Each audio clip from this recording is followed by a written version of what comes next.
And we're live, so I really hope I'm not echoing from the window. I don't hear any echo myself, at least. Oh, good. I think I muted the tab, but I needed to make sure anyway, because I have chat open. And while we'll send out the ads, because I'm professional and prepared. I say that, I have like 20 tracks that Neoncaster passed me for specifically the vibes of this kind of game. I am not familiar with any of them, so it's gonna be an experience as we try. Listen, it's, you know what it is? It's thematic. We're randomizing the music. See? Because we're doing randomizers. I did think about sending you tracks that I make for fucked vibes, but I realized I do shit like take the sound of a heart flatlining and distort it to hell, and then put it over a bunch of washing machine noises, and then call it a day. So, you know, like, I don't know if that'd be the vibe, honestly. It's a vibe. I can't promise I would live up to that vibe. Yeah, I used it in a session I ran a while back, and the players actively asked me to turn it off. So, you know. Damn. That's... Hello, everyone. Yeah, no, I think you have a gift there. I don't know if I'm strong enough to wield that cursed blade. But by gods, pursue your path. Cursed blacksmith. Did the ads go out? I'm sure they did, but I feel the need to check anyway. Hello, chat, by the way. Also, hi, chat! Hello. I see a person that's here for the first time. Hello, Winter Iris 13. Yeah, thank you for joining us for the first time. Your first time at the channel. It's very funny because this is basically not representative well of anything else on the channel right now. I was gonna say it's quite different from usual, but yeah. Do you like really high production games with lots of art created commissioned specifically for them, with carefully crafted narratives and deep characters and plot lines spanning dozens and dozens of episodes? This isn't that. Yeah, we don't do that here. Any art we get for this game is from the art goblin that Mass keeps in his basement named Ronnie. So, you know. Listen, the basement is a metaphor for my brain. We all know this. They're interchangeable. What is a brain if not a basement? It's true. It's the place where you put all the dark things. It's where you store things, and it's dark, and you don't know what's down there. Yeah, I've been watching a lot of Reflection. First time making to a stream. Well, I hope you've been enjoying Reflection. It's a great, well-produced show. We're not doing that today. Today is us playing a game that's half the party has only started reading a few minutes ago. Because that's the vibe of this stream. I read it 2 days ago, and I forgot half of it. I've read it like twice in the last week, and I've forgotten most of it. Hooray! It's okay. It's just how it goes sometimes. And, like, look, at the end of the day, who cares? Yeah! That's the vibe. We're not here to put on one hell of a show. We're kind of just here to vibe. Yeah, hanging out. Yeah, we're hanging out. And it's been a few minutes, so I guess it's time for us to do intros and also sound test, because... Hi chat, I can't hear what stream sounds like while I'm streaming, so let me know if anyone's too quiet or if the music's too loud, cause I will have no way of knowing otherwise. But, anyway, I'm Wandering Mask. I'm not the GM for this game, because this game doesn't have a GM, but I'm one of the players, and I guess the show producer for the randomizer streams that we're doing at the moment? I don't know how to describe the job, but I'm here! I do art on other shows on the channel, and I'm sometimes show up as minor characters in Reflection. Ganny, your turn. Oh, me. Okay. Hi, everybody. I'm Ganon, or the old captain. I used to be around a lot more, and then life got in the way for a little bit there. But you know, I'm here. It's cool. And having I'm a good very, time. very exciting to have them here again, actually. This is a very happy day for me. Bryn, say hello! Hello, I am Bryn. I am one of the GMs on the channel. I do Necroveritas on Saturdays sometimes. And by God, you're powerful for it. J-Man, say hi! Hi, I'm J-Man. Thank you! Everybody! Today we're going to be trying out Reliquary, a game that seems to be, from what I recall of flipping through it a couple times... Well, we're going to get into what it's about, because I am going to take this PDF that I have open, and I'm going to read through parts of it to my fellow players and to the chat. So, oh, you know what else I should do? This is the thing I forgot that I wanted to do. I will be posting, if you're interested in Reliquary, I will, like, you watch us play and you're like, huh, I want to try that out. Let me grab the link to post in chat to the store page. Because that is something I would like to stay on top of as much as I can. Support your independent creators. Yeah. Yeah, because that's cool. Because we're trying out mostly indie games on in this series is how we're ended up at. And I will also put that in the MISC channel in the official Discord, if you're in there. I'm definitely thinking of getting it because there's like some cool stuff to steal from. Dude, this is so your vibe. I was delighted when you really were available is. for this one. Okay, so,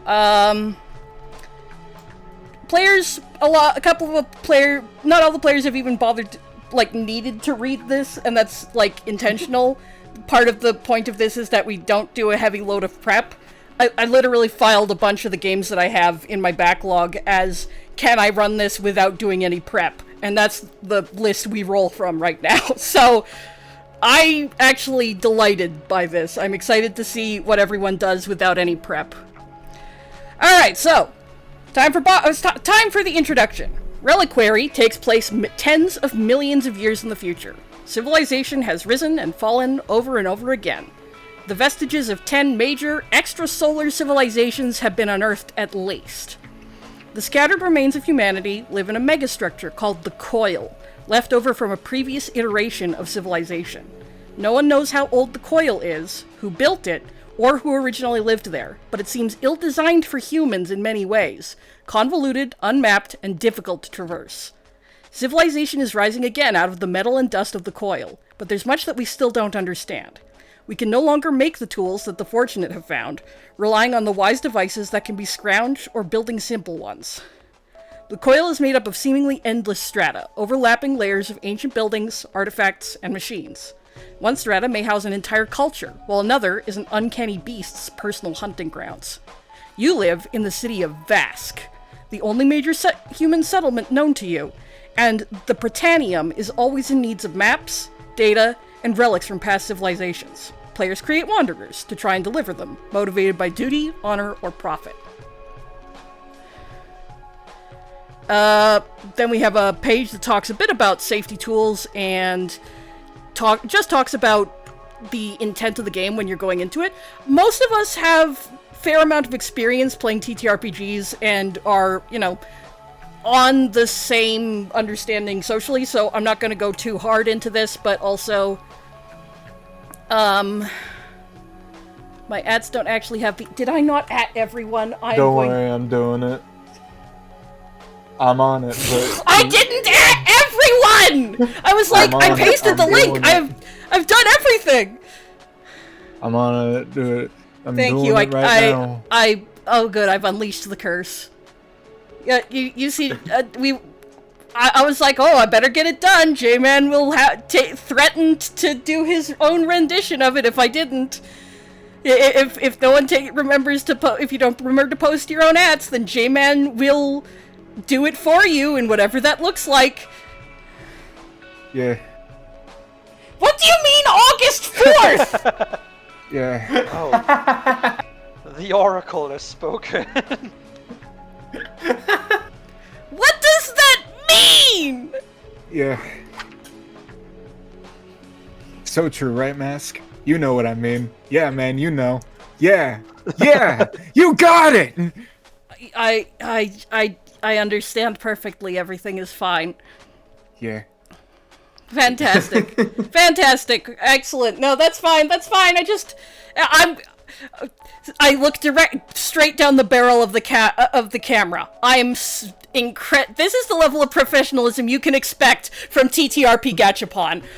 Just like the title, TTRP GACHAPON, which was, like, fine when I thought it up, but now that I've had to say it out loud multiple times, I am questioning every choice I've ever made. I think it's a good name still. It works as a title, but saying it out loud is fucking cumbersome. Well, you... Tatterpagacha. That's a fucking Digimon right there. Tatterpagachamon.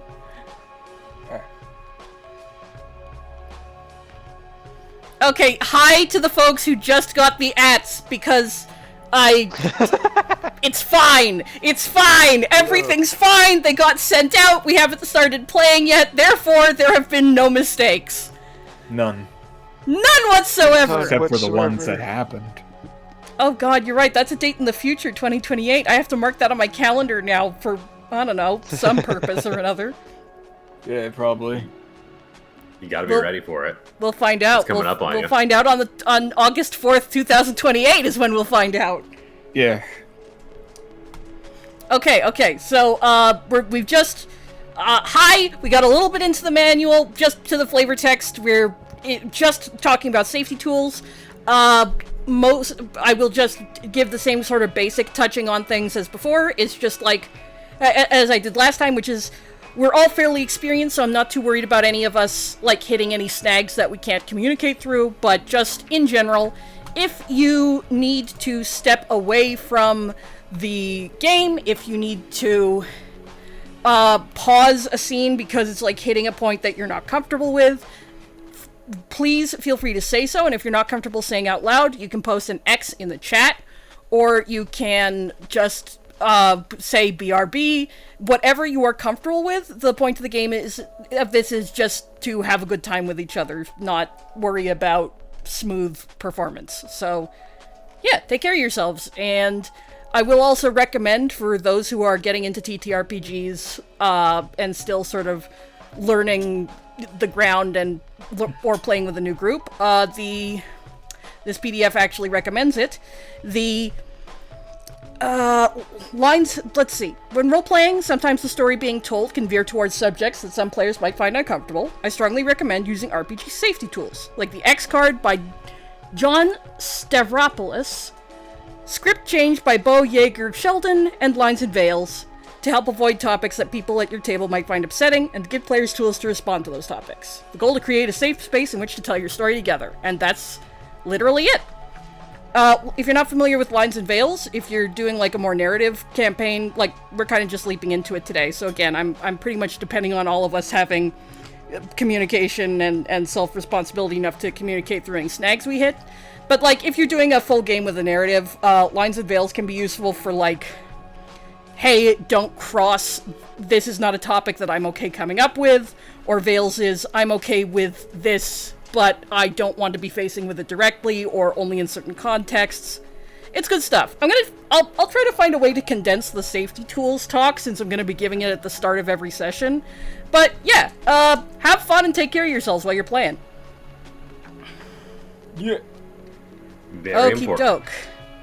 So we're gonna be playing in a combination of Roll20 and another tabletop thing. We'll get into it as it comes up. So, first it wants us to make a dice pool, which is 4 6-sided dice. This is their dice pool, and it represents your supplies, both for traveling and for your settlement as a whole. Whenever you depart from your settlement... I can actually do that on the other program if you want me to. Oh yeah! We basically are using the other program for everything but, the index cards. So, yeah, by all means. This PDF actually recommends a specific program to handle the card mechanics, because you do some, like, slightly irregular card shuffling stuff as part of the game mechanics that basic tabletop sim isn't going to do a great job of simulating. But, I was not able to figure out how to get the recommended program to work. J-Man was, so everyone say thank you to J-Man for making this game function today. Thank you, J-Man. Thank you, Thank you, J-Man. J-Man. Yeah, you're welcome. Yeah, thanks. Yeah. Yeah! Also, are there D8s in the card program? Yep. Bless. Because I'm those putting might down a come couple up. Here. But for the most part, we start with I'll 46. put down 1d8 for now. Yeah, just it won't in come up case. unless we hit a relic, which is a thing in the game. Don't worry about it. World generation! Ahem. Read this aloud! Oh, it probably meant the words after that. You see, we have humor here. We got jokes! Ahem. The Japes. The settlement of Vask is on one strata of thousands, buried within the coil. We are going to answer a series of questions about Vask and its surroundings to establish what our home looks and feels like. Everyone at the table should contribute answers, building on what other players have established. We will be adding more details and further developing what we decide now during play. So, answer these questions. And this is where the index cards come into play. So first, we get an index card, and we write. We're going to be using the text tool in Roll20 a lot today, gang. Vask on it. Scary. Yeah, tell me about it. I don't know how to resize text once I placed it, so it's going to be a whole experience in every direction. Yeah, it's fucked up. You can't really do it, really. Yeah, you have to manually increase font size. It's terrifying. Now then, we'll put it somewhere accessible on your table, so everyone in the Roll20 should be able to see that. And now we are going to be adding brainstorming notes. There are a series of questions we'll be answering, and it's meant to be collaborative, but just to get everyone rolling, I will say let's take turns with each of the first 4 questions. So, Okay. how large is Vask? Is it a tiny village of 10 people clinging to life, or a city of thousands? I will arbitrarily assign myself first, and go, I'm going to say that Vask is less than 100 people. Ooh, okay. Tiny town. Yeah, Lovely. just a little town. Just doing our best to survive. Like, enough to form a community, enough that not everyone knows everyone, and that fatalities won't totally wipe us out, but, you know, we're clinging on. We're clinging on. The next question I will pitch to Ganon. Where in the coil is it located? What was the original purpose of this strata, as far as you can tell? Was it an industrial layer? Residential? Perhaps a vast temple complex? I've actually been entertaining a thought about that. I'm glad I got that question. So, my sentiment is that it was a manufactorum of a kind. I've visualized this being an old tank manufacturing facility, and so I kind of visualized people living in the hollow shells of tanks as their houses. Oh, that's so sick. I imagine they would be like large tanks, like bigger tanks than you would see in real life. Oh yeah. I'm absolutely picturing like big shells and like repurposed shapes of things patched and welded together, and oh, that's so sick. That's so sick. And do you have access to the text tool? I believe so, yes. So let's see. Zooming in on that so I can see what I'm writing. Yeah, I made the table big, but as a result, all the assets are small, so you gotta zoom in. So what would I write there? Manufacturum. How did I don't even know how I answered the question. The layers of manufactorum, and people live in old tanks. I will let you type on that while I hand the next question to Bryn. What does it look like? Think about architecture and the surrounding strata's appearance. Ganny got us started on that with, like, the tanks thing. So, like, what else, Bryn? What else is part of this, the way it looks? Oh, let's see. It's an old factory. I think I like the idea that, like, none of it works really anymore, so it's a lot like of rust and like discarded pipes and stuff like that. And essentially very brutalist industrial type area. That really fits with a lot of the starting like premise of the coil of like, yeah, we can't run the machines that used to be part of this strata, but we just live around them. We use the big shapes as the architecture, and we can't. None of it functions. Can't make no more houses no mo. No, we gotta go out and find other tanks. And next question I will throw to J-Man. This strata is no longer capable of serving its original purposes. There we go. So what do you use it for now? What new purpose have you coaxed from existing landmarks or machines? We got some of that with Tanks' houses. What have you had to repurpose, and how? So, in my head, I'm imagining it as sort of like it being treated as like almost like a big like scrap den where folks are having to pry off what they can without completely stripping themselves of like house and repurpose whatever scrap or other garbage they can into like new items or tools or whatever they need. Maybe they even use some old functionality of the tank that still works, like maybe like a piston in the engine or something to help mold and shape like things into like whatever they need it to be. Like I can see like an old fucking grandma taking like an old scrap plate and using a piston to make a nice cup that she sells. I actually really love that concept that like this was a factory that we don't know how to use, but the people that live here are crafters and forgers and machinists, but we're making do with pieces that we can't use in the way they're originally intended. That's so sick. Okay, that seems like a good way to warm up. I'm gonna open up the last two questions to all of us. So first of all, what signs of other past civilizations exist around Vask? So I like the idea of the factory itself being a past civilization, like maybe it's scaled wrong to humans, like everything is uncomfortably large, maybe because the tanks are so big?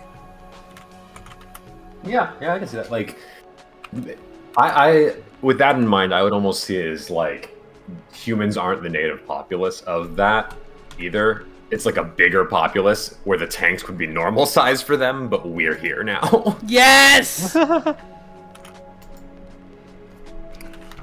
Sorry, I'm typing, so I'm a little distracted. Yeah, take your time. That's Take your great. time. I love that. That really adds to the idea that like we have to kind of like scrap and reuse and change the purpose of a lot of the stuff we find because it was literally not made to be used by us in our tiny hands. Mm-hmm. Yeah, we're like if house cats or raccoons tried to get into took over post-apocalyptic human civilization. Can't read the writing, but you have thumbs, so you can make use of some of this. I am also always like a big fan of like Warhammer style like mega structures that nobody can understand how the fuck they work anymore because they've just gotten so big they just sort of gave up on like putting any real purpose to it. Hell yes.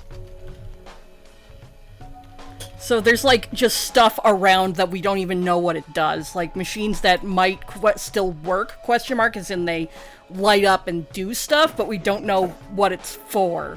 Like, it just I like makes... the idea of this almost like this quiet and kind of like just like normalized tension of we're probably managing to make some of it work, like for heating and stuff like that, but we don't know if that's what it actually does. We just use it that way.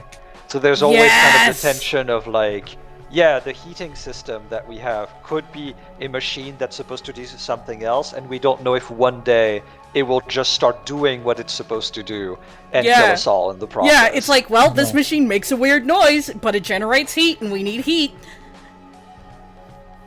This machine has, like, tubes going off a ledge that we can't follow into an abyss. It could be connected to something. Sometimes we hear liquid going through it. We don't know what that does.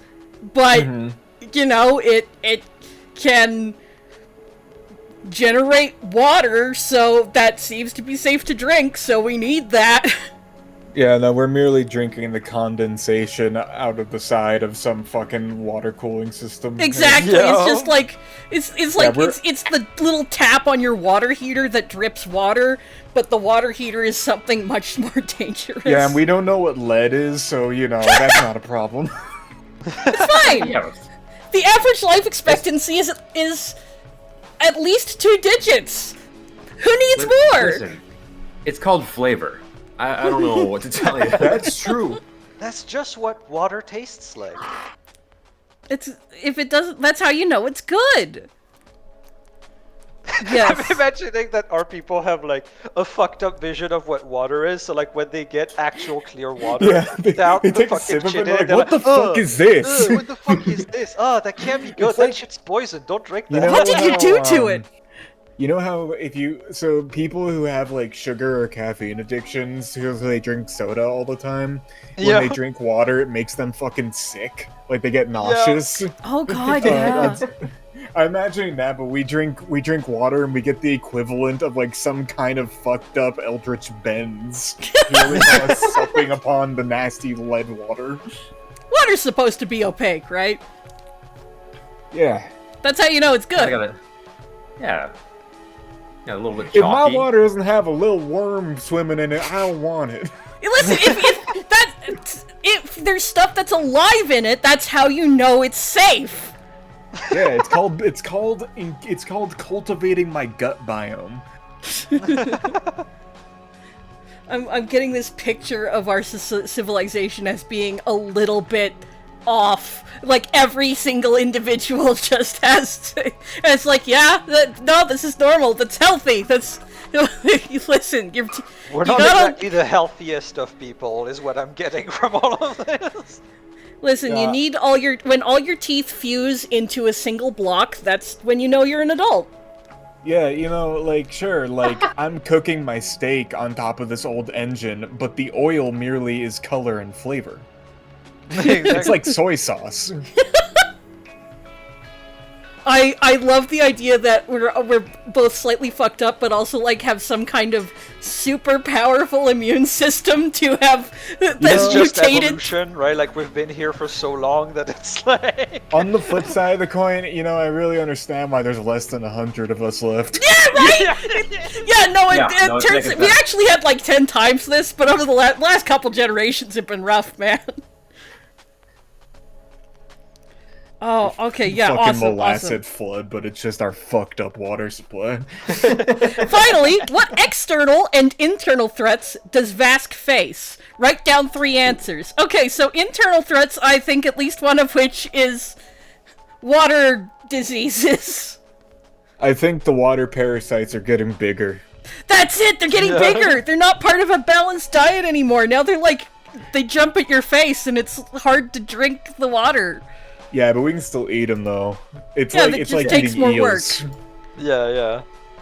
Yeah, you just have to drink your water with a little beaten stick ready. Yeah. Yeah. Yeah. Interior Do not threats. sup upon the source blindly, or else you might find your face getting chomped right off.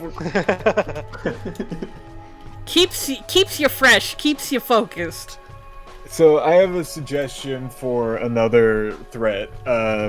So one of my thoughts is like going off of like the old machine stuff we have going on. I would love like old like maybe automata that like aren't quite human in shape. Like they were built for purely like this was meant to do something at some point.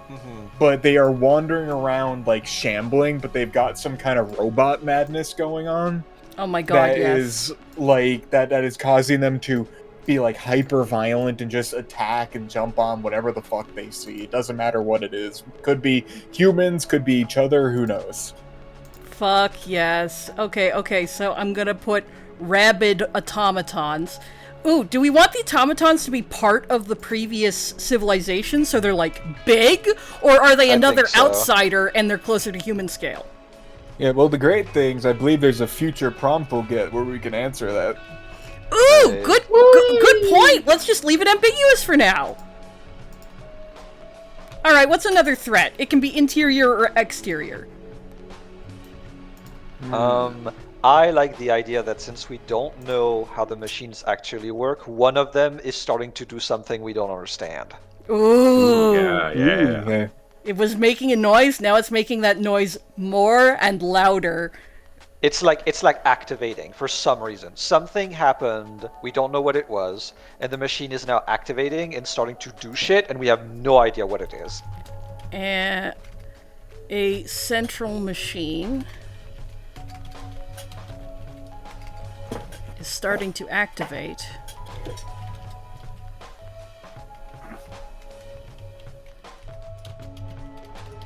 And we don't know what it'll do. It's going to do. There we go! Oh, those are excellent. These are very good. These are very good. My brain is doing the pattern recognition thing and like immediately doing, God, I wonder if it's one of the robots that like somehow activated it just based on like a program that was running. Right? Yeah. Like, oh, like is the rabid behavior on how they're supposed to be working, or is it totally erratic? Yeah, I can even see there being like a squad of dudes whose whole job is to fight the rabid machines so that they can get like more scrap for for building things. Oh yeah, yeah. Oh my god, yes. Oh fuck yes. Okay, so choose a goal. Decide on what your session's goal is. This is what you're trying to accomplish in the coil. You might be seeking a way out of the megastructure, the cure for a disease, or to uncover the source of a prophecy. Whenever you find an ace in the location deck, you'll complete another key step towards accomplishing this goal. The game ends when we find all the aces and all the decks we're using, and all the stacks we're using. So, goal for the session. Do we want to fix one of our problems, or do we have something else that's on a bigger scale?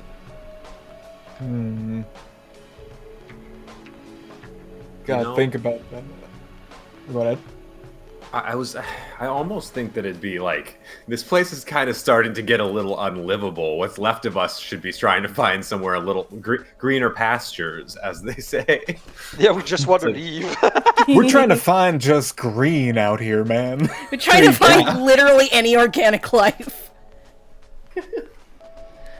No, I like that. It could Yeah. be one of the things of like we are literally we're sending explorers, small groups of people because there's not many of us, right? But like we're sending small group of people to just literally find another inhabitable place. Because this place has, frankly, been only on the verge of livable for some time and is only getting worse. Okay, so Yeah. let's make that our goal, finding a new place to live. Putting that in text. Goal. Find a new place to settle. Now, we create eons. As a group, name 3 known eons of humanity, including the current one, and decide what defines them. Why are particular eons named what they are? And how do you know about events from the past? Write down each eon's name on an index card along with a core defining trait. For example, you might decide that one eon is called the Titan's Reign because of an ancient, enormous metallic skull nearby, and that legends suggest a Titan moved about the coil at one point in history. Yeah, so I actually immediately have a suggestion for this. Do tell.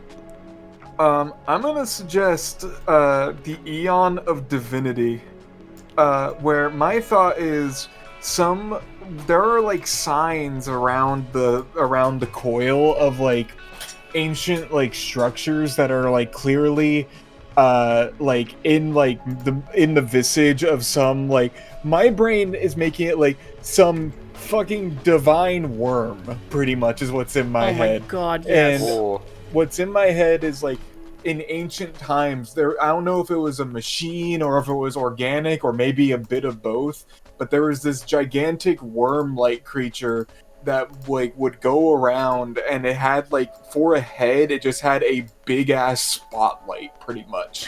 That's literally so sick. rained heavenly light from above everyone. and people worshipped it as some sort of god way back in the day. But a part of me likes the idea that, like, what closed off this eon was that the worm one day just dug deep into the earth and created a gigantic fucking abyssal chasm and never came out. Oh It my just fucking vanished. And it just denied everybody light. That's so sick. That's fucking sick. I love that. Yeah, so that was remember the worm god. That was where the light came from, and man, things have only gotten worse since the worm left. Yeah.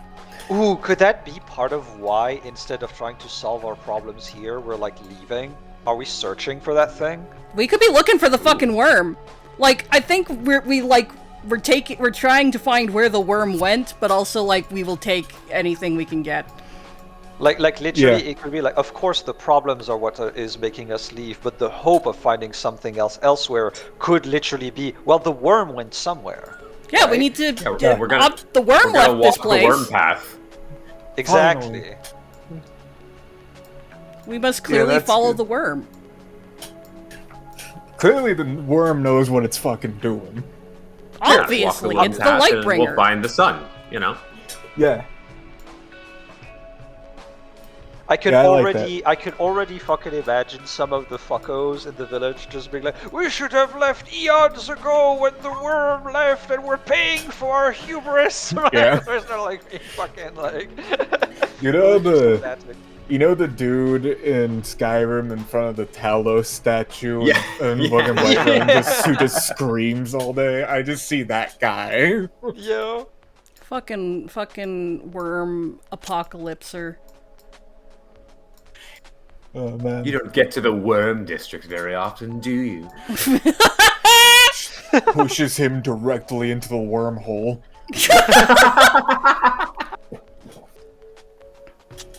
Alright, so we have the Eon of Divinity. Let's make another couple of eons. Cause fuck, that's sick. Okay, I have a concept. I'm not sure how to tie this in, but like I kind of had an idea that of the world being animate, like the entire world, like in the strata we've established it's manufactorum. Sure. So how do we tie that into the strata we are? Well, okay, so maybe it's the migration eon, where creatures carried basically biomes with their bodies that passed through this place, and Oh, I see. not sure where I'm going with this. You know how, like, so far we seem to have a theme of, like, giant machines and creatures who may be machines, may be organic. What if it's the case for these creatures as well? They had a purpose before. We don't know what it is, but what we do know is that they have entire biomes on their back that they're moving around. Yeah, they're like what's an image? A Metroid. It's got sleeping to my head. Where Yeah. it's got like the little dangly legs that scuttle around, and it's got a bubble on its back with like algae and moving blobs and stuff. Yeah. It's a portable aquarium. Yeah. I love that. Yeah, it's fun. And the migration eon of migration was when these things just spent years passing through in a constant stream. Oh yeah. Oh, I have a question for you. Yes. Are they going down the wormhole? Ooh, that would be good. Then they can happen after the Eon of Divinity. I was like, well, worm left. Are we fucked? No, look at all those little dudes. Where are you guys going? Fellas. Where are you guys going? Really emphasizing the, we really should have moved earlier. Yeah. They're just like, yeah, but look, now there's just these things moving through here now, and they don't show any signs of slowing down. 1,000 years later, where'd they go? Oh, shit. Who would have thunk that these guys had some ideas in their head? got used to like hunting these for biomass and stuff, and now it's just like, and then they stopped coming one day, and we ran out. Yeah.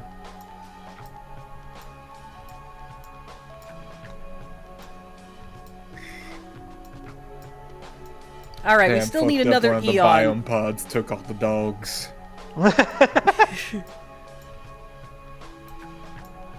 Let's see. I'm trying to think what could be fun to toss all this up.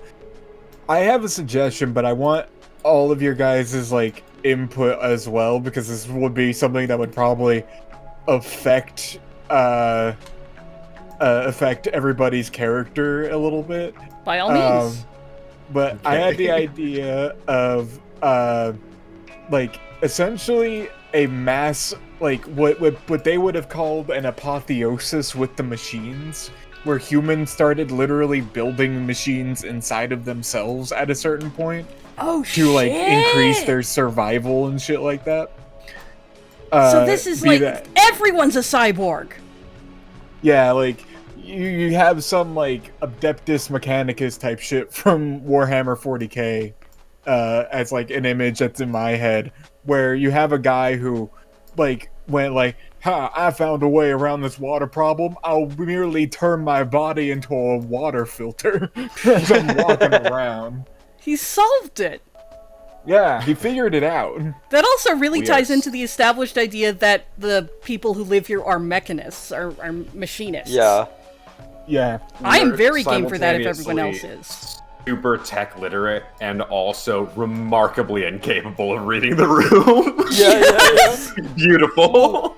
What if that's exactly why we started hunting the robots, even though they're like super dangerous? Is because they have parts that are easier to incorporate in our own bodies. Yes! And it could even be if there are modern followers of the worm who believe the worm were to be machine, that they believe this Yeah. is making themselves closer to divinity in some way, shape, or Oh my form. god, yes, Oh, absolutely They church. literally implant like light sources or spotlights in their bodies to like Oh, look more yeah, like the that's worm. cool. That's so sick. Guy just a big spotlight head, just walking around. Oh my god, that's so sick. So what was the suggestion for that name? Of Apotheosis? Yeah, I was assuming like Eon of Apotheosis, or like if you guys have a better name in mind. Apotheosis Go is for pretty it. fucking sick. Yeah. I like apotheosis. I couldn't come up with something better than apotheosis. I think it's a good word. It is a good word.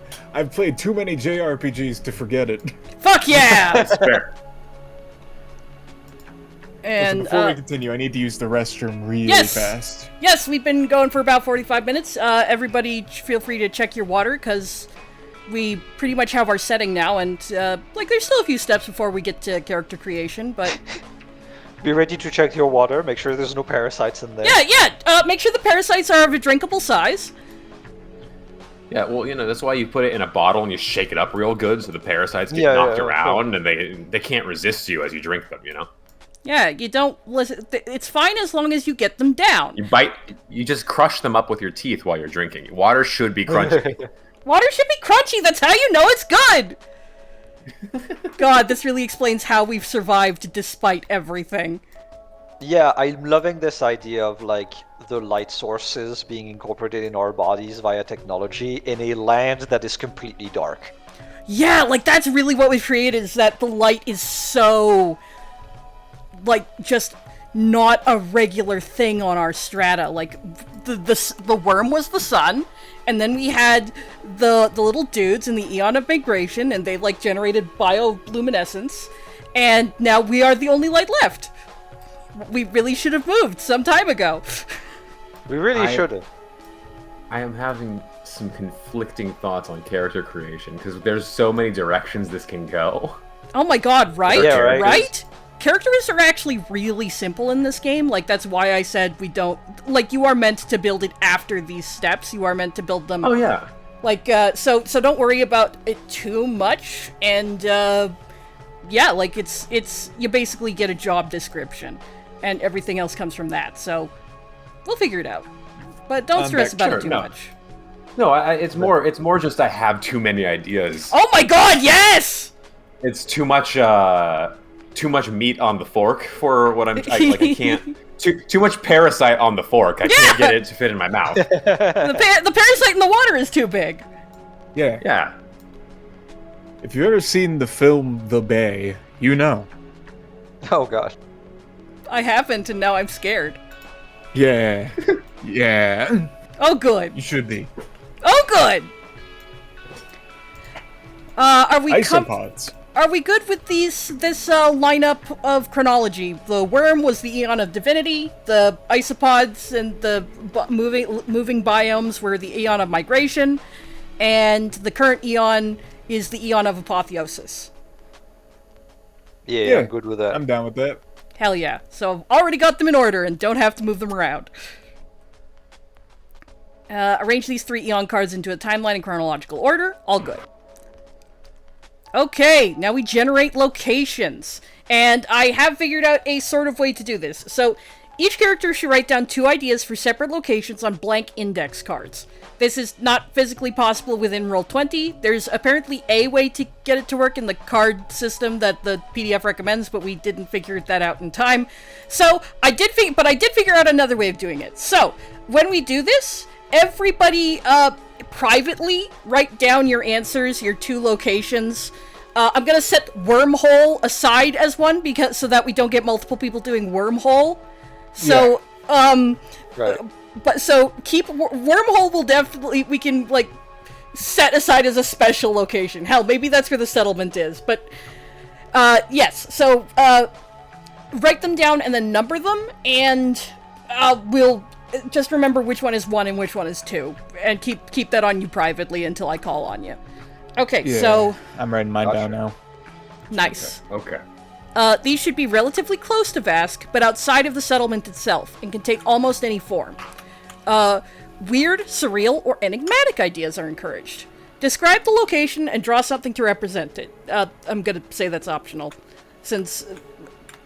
But yeah, if you feel like it, please do, because I like it when people do that. Take all players' index cards and shuffle them, and place them around Vask in an arrangement that makes sense within the fiction we've already established.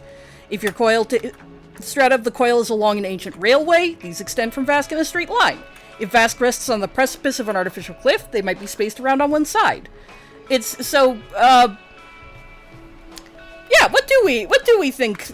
Like, I've been thinking of the strata as just fairly flat and, like, obviously there's the wormhole, but, like... I imagined a very, very large treadmill that all of our houses are on, and I imagined the wormhole burrowing like on both sides of this treadmill to some degree. That's what I was starting to picture. But is the treadmill moving? No. It's long turned off. Alright, so, like, wide and long, I think. So, I think it's fine if we just, like, disperse, like, a couple on one side, a couple on the other. We can go a little bit up, a little bit down. So, Yeah. I will grab the cards It's wavy, and much start like a worm. distributing them. It's wiggly. Yeah, much like a worm.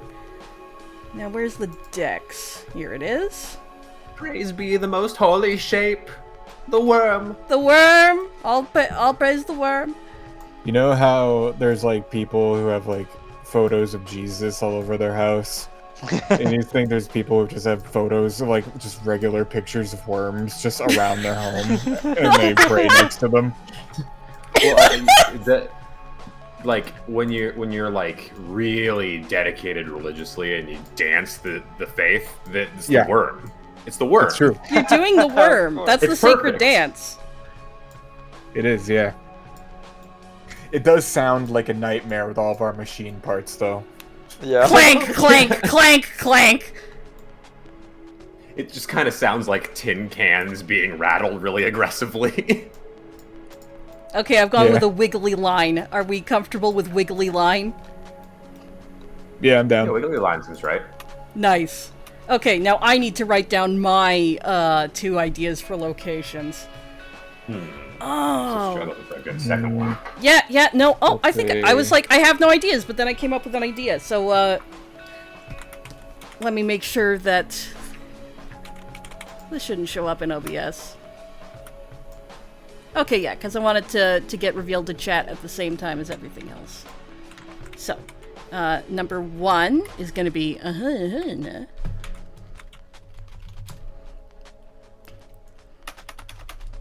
No, that won't work. Is it good?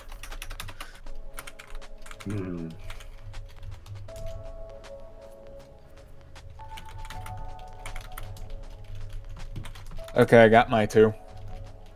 Sick. I'm writing my first.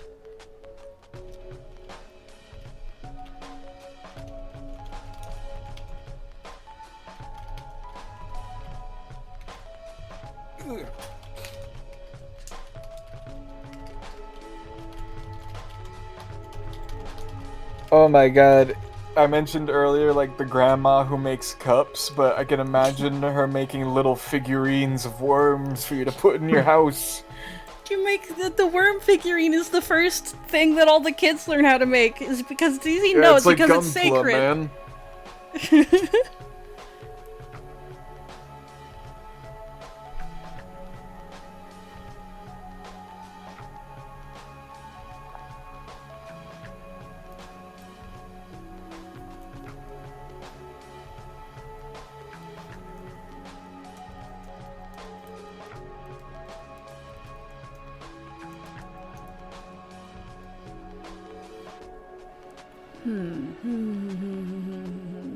What should the second one be?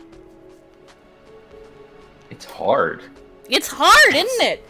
Oh, this is I when I should guess, check the prompt list that I think is mentioned at the end of the book. Yes. Yeah, there's a prompt list in the book, but also if it would make it easier on you, like maybe if you heard after we like name off a couple of them that we have set, if that like maybe gets like lubricates your brain a little bit. Oh, that's very good. I will do a very basic idea based on one. Yes, I think I have a basic concept, and then I can like refresh that or rework it if I get better ideas as we go.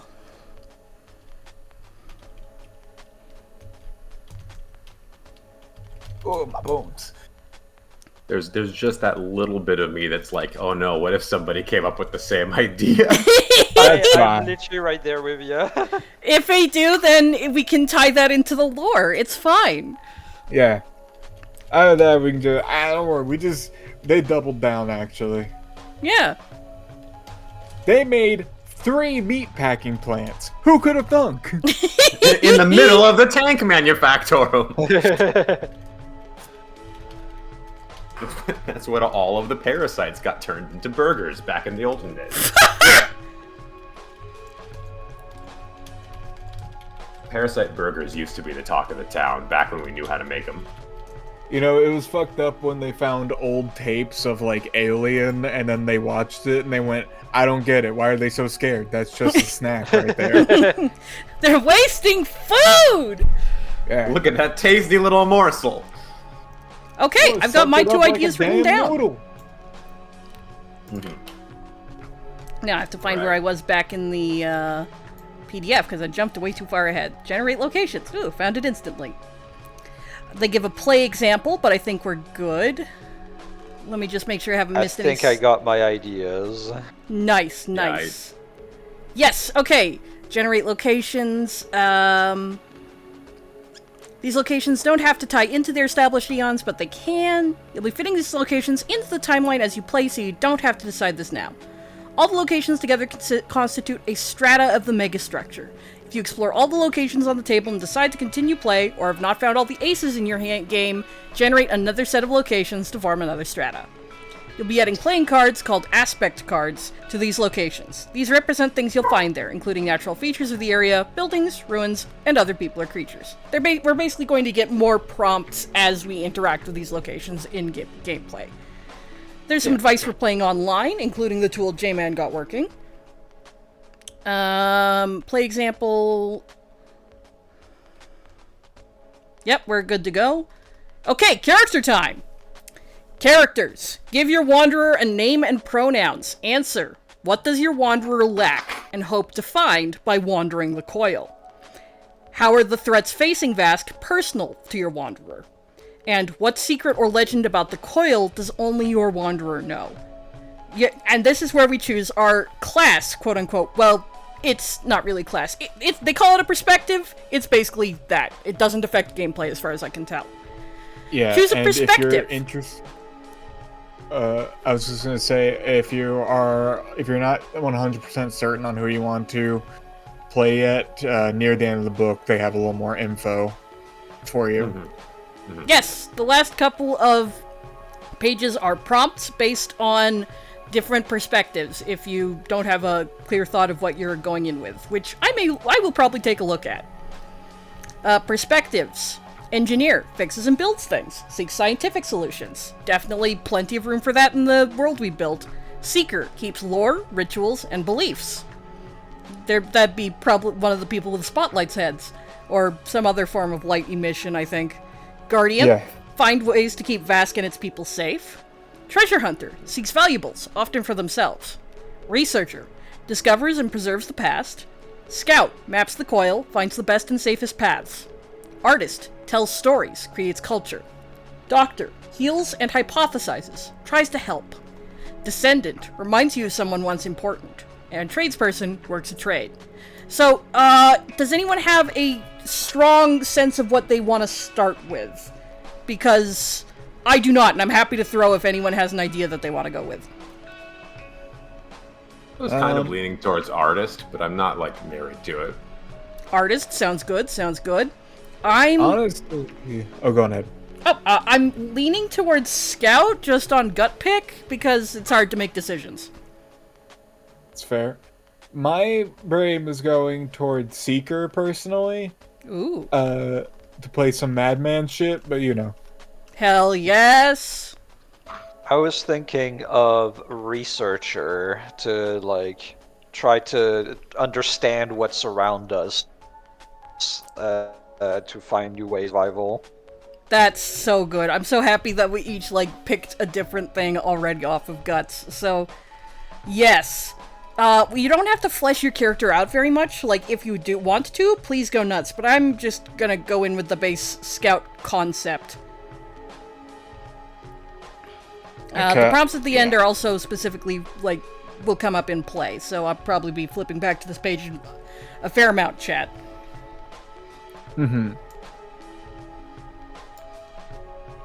Yeah, do we want to answer, the prompts for our wanderers? Yes, good point. I kind of breezed through those, and as I did, I was like, I should probably stop and go slower on this. So, what does your give your wanderer a name and pronouns? I'm going to go with they, them, and I'm going to pick the name Ratchet, because it's a machine item that I like the name when it's used as a name. I'm gonna go with he, him, and I'm gonna name my guy Uliquis Veneer. Holy shit. Okay. I'm literally just writing my name and character's name on the table because I didn't think to set that up ahead of time, but I should really... I'll figure it out. I'll figure out one of these days how to get players' character names as well as on the overlay. It ain't happening today! Okay. I am going to be playing Anna space log, she, her. The only character detail I have right now is she found an ancient device of some kind, which she promptly pulled the internals out of and wears as a necklace. It's a VHS tape. Oh, cool. Oh my god, yes. Amazing. Hell yeah. What's it a VHS of? Let me. I guess I have to roll on a chart in my brain real quick. Yay! What's the funniest answer I can give? My brain said Wizards of Alf. the Lost Kingdom. Sure. No. It's gonna be the bright orange tape of like the Lorax or something. Like Oh that. my god! Oh god. J-Man, I'm gonna need you to spell your character's name for me. Uliques.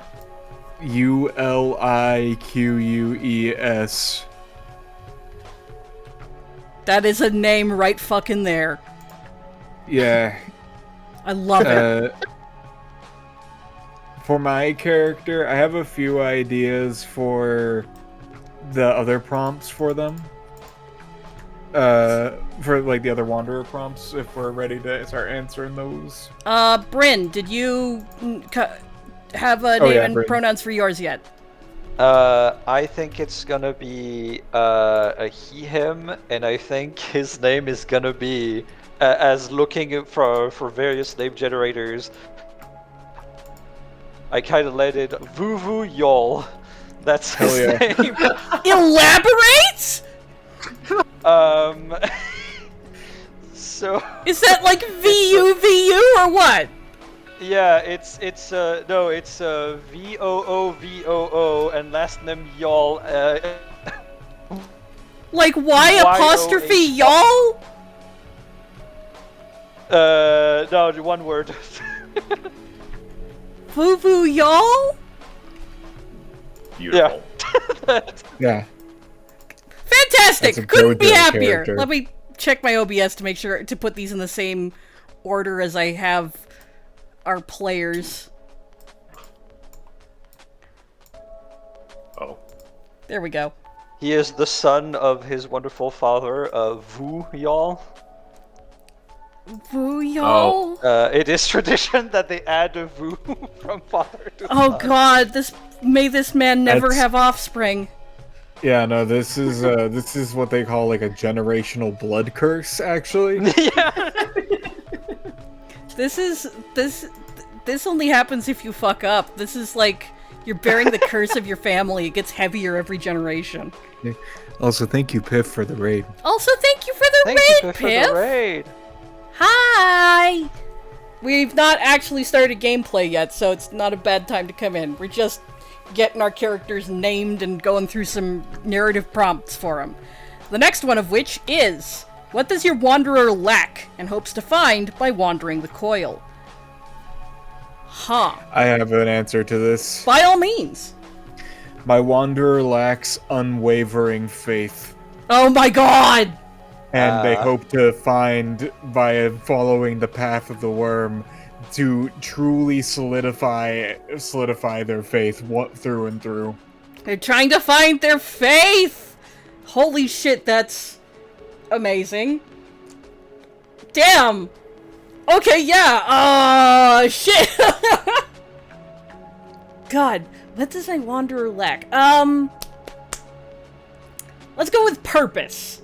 Is hoping to find their greater place in society. They feel like they lack direction, like they don't know what their place is in the world, and they're hoping one of the reasons they scout is to hope that they will find it out there somewhere.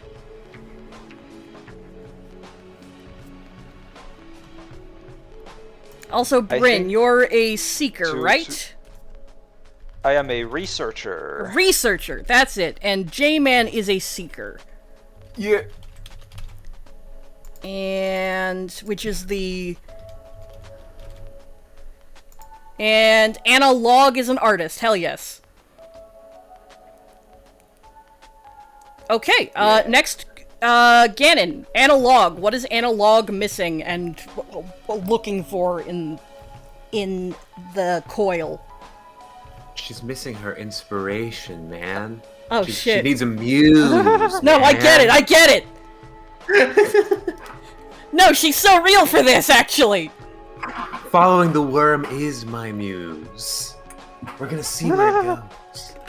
Look at how many works the worm inspired. It's the ultimate muse. And Bryn, how about Vuvu y'all? I think Vu is trying desperately to understand our. I think Vuvu is one of those people where like who has realized a while ago that like, oh, maybe we should leave. and has been trying to understand the machines and stuff around us all to try and survive in order to do that. And basically, I think, I want you guys' input on the, because it might influence things. I think that the coil, as far as we see it, is like the half of the worm has revealed it to us, and so the worm has unveiled civilization upon civilization underneath us, and that's where I want to go, because that's where history and the mysteries of the technology around us is.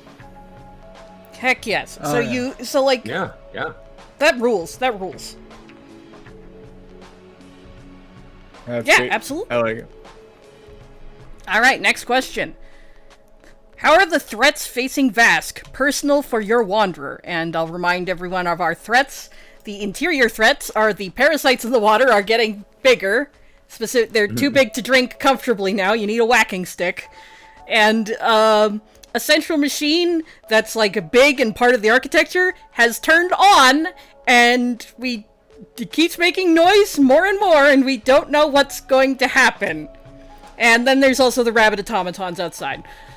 So I think for my scout,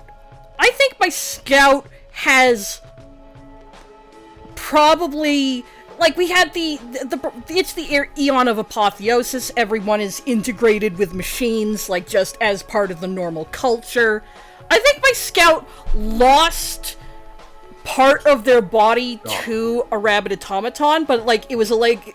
They lost one of their legs. The legs were already metal. They just had to get a new one, but it's like, the new one doesn't work as good, so, and they're constantly, where it would be nice to get the old one back, but, so the automatons have personally impacted life, and also just made it harder to go out and explore. They've limited the scope.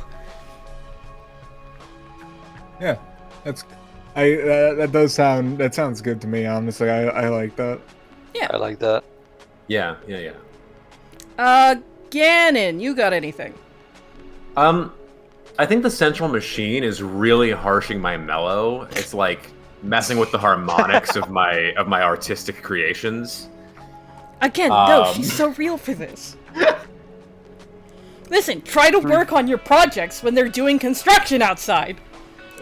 Yeah, it's just like, what are we doing here? This thing has to turn off. I have to find a way to turn it off so I can get back to what I need to do. You're mere seconds away from becoming a crystal girly. Yeah, I think I'm already there. Yeah. I got an answer to this. Ooh, what's yours?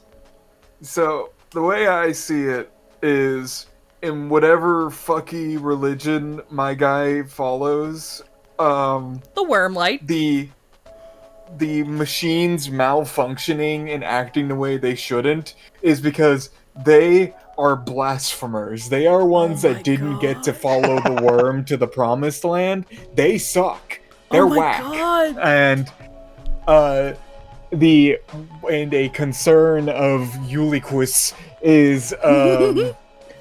is that if we don't get to go, or if we fail to reach that place, therefore we are blasphemers. We are not allowed into the sacred land of the worm. Oh shit! So it's not just being non-worm automaton, it's machinery that the worm left behind. Yeah. Oh my god, yes. Bryn, how about Vuvu? I think, oh god, I think Vuvu also has, it's funny because I think I'm gonna join everyone else into having a problem with the big machines around us. Yeah! Yeah, in the we're sense all that I fine think- with the parasites. Yeah, the parasites are normal. We're all fine. The parasites are fine. That's just normal. Proper Means the nutrition. water's getting I mean, where healthier. else do you get it? Yeah, you need your nutrition. But like, it's clear to Vuvu that the machines around us are becoming more and more hostile, be it in our environment in general or the robots themselves, and now needs to, and it's like, I literally, for our survival, I need to be one of the ones to understand how shit works. I'm so happy we have literally one person on the team who's going, I don't know if this is optimal. Looking at our bullshit Like living the thing situation. is that it's one of those things where it's like I think he respects the religion, right? Like he is right on the verge of it. You know, he's one of those people who's like not quite a fanatic or like a convert, but like is right on the cusp of it. But like he kind of like made up his own logic as to why shit happening, and it's like, well, obviously if the worm has left all the machines behind, this is why it's all malfunctioning now, right? Right. So we need to understand it in order to survive. Oh, I like that. I also like the implication that the automatons weren't rabid when the worm was around. Yeah, Yeah. I like that too. Alright, and finally, what secret or legend about the coil does only your wanderer know? Oh, I bet this could tie into something like... my scout, like, the reason they became a scout, they have the, like, listless, kind of, like, trying to find a job to do that makes them feel purposeful in the civilization, and then they've, like... There is a secret that they have been piecing together from little hints left behind in pieces of broken history that they find out while scouting, and that promises of some kind of ascendant altar or gate, basically some question mark, like a well, or that will basically world-changing power, and they're not sure if it's real, but they're kind of like, maybe finding this, maybe this is what I can be meant to do, maybe this is what my purpose could be. So they're chasing a legend of this ultimate wellspring of energy, power, transformative magic. It's unclear, but one thing is for sure, that it would change civilization to be discovered, and whoever found it would be a hero. Yeah. I like that. That's cool. I like it too because I get the distinct vibe in my head that everybody else's journey isn't gonna be as like heroic as your guys, so I like the contrast a lot. I'm kind of like playing mine as like a young person who, it's not necessarily that the journey will pan out as heroic, but they're young enough and like they have that yearning in them to like try for something that is less grounded than like an older, more jaded person would. Yeah, I get that. Yeah. So it's like, I don't know if the mythical wellspring is necessarily like at the end of their hero's journey they'll find it, or if it's just like them looking for it as part of the process of their character of who they are. Yeah. I have an idea for mine, if you're done, Mask. Yeah!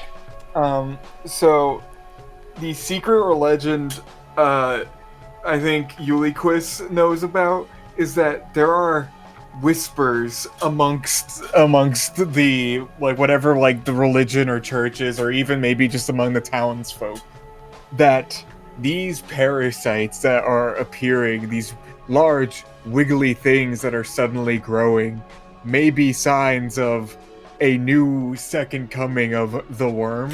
My god!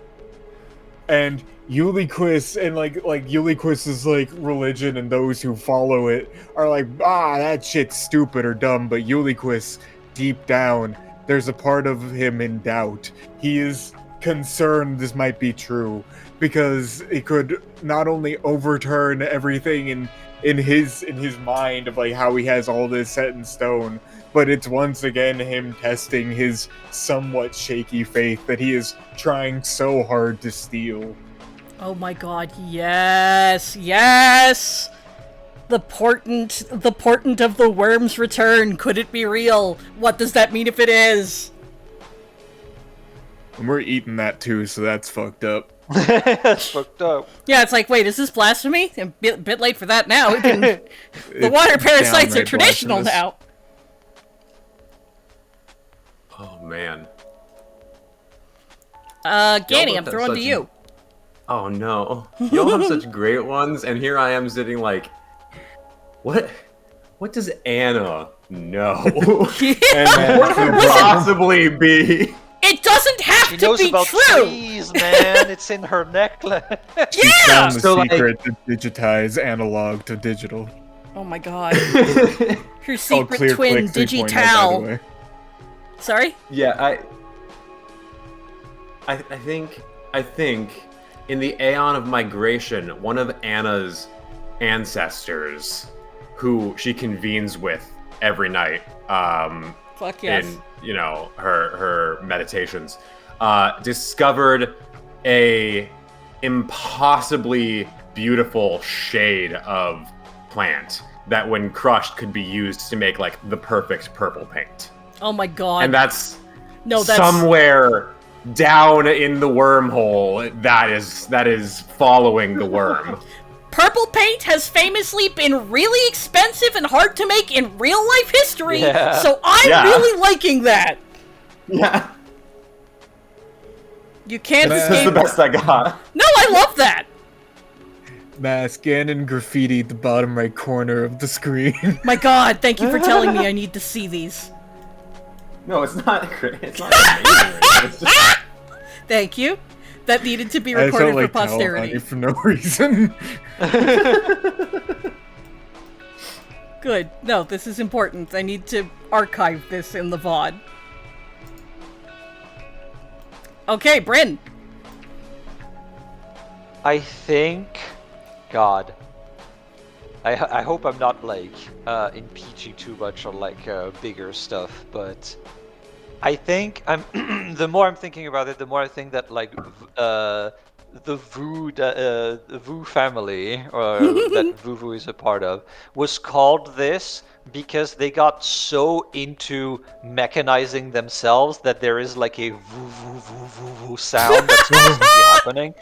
And that's kind of just why people call them that. That's why the name gets longer every generation. It gets louder. I think that through this mechanization, his family realized that the worm used to talk. Oh, they could hear the worm! And it's been the secret mission of his family to decipher the weird sounds that the worm was doing. And I think one day, particularly late at not nights, but like in the darker parts of an already dark The sleep day, time! the sleep time, one day he heard it again from downstairs. Oh my god, yes! And it's now this like obsession of just like, there are words here that I understand, but not enough that I can know what it's telling me. But I think the worm is talking to us again. That's so sick. That is awesome. And I think that actually brings us to the close of character creation. Congratulations, gang, that was it. Whoa! Whoa! Next up is playing the game. And before we get rolling, just gonna do another check. Everybody got water? Anybody need a bio break? We've been going for a bit over an hour Actually, now. I need more water. I'll be back. Yeah, that's why we check now.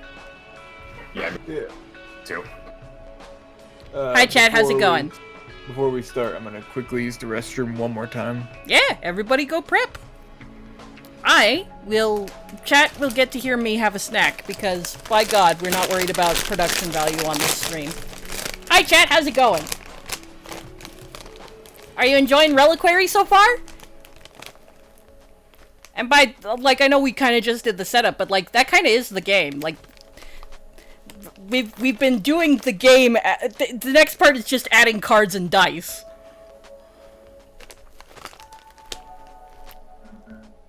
I am so happy that I got to that we're getting to play this.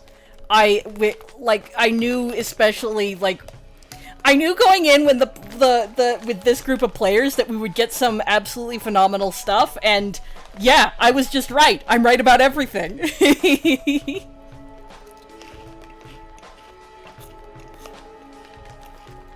Now I crunch a little bit as I have a snack.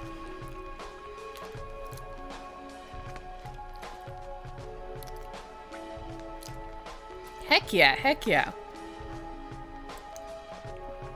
No, I'm really liking this game. I really like it's not gameplay heavy. Like, we're gonna get into the actual gameplay, but like, I really like the creative writing exercise in a way that this is, and I like getting to play it with. I'm just really enjoying myself. I don't have a more complicated way of saying it. What's a snack? Onion rings. Not the kind that are like fried, the kind that are like puffy corn snacks.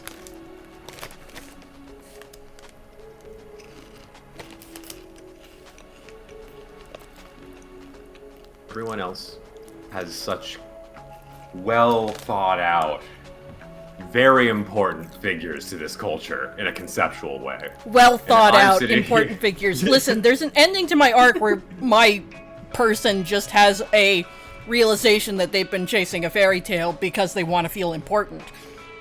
That's a valid outcome. Also, yeah. But that alone is still a really interesting. Like, you're a scout. That's an important figure.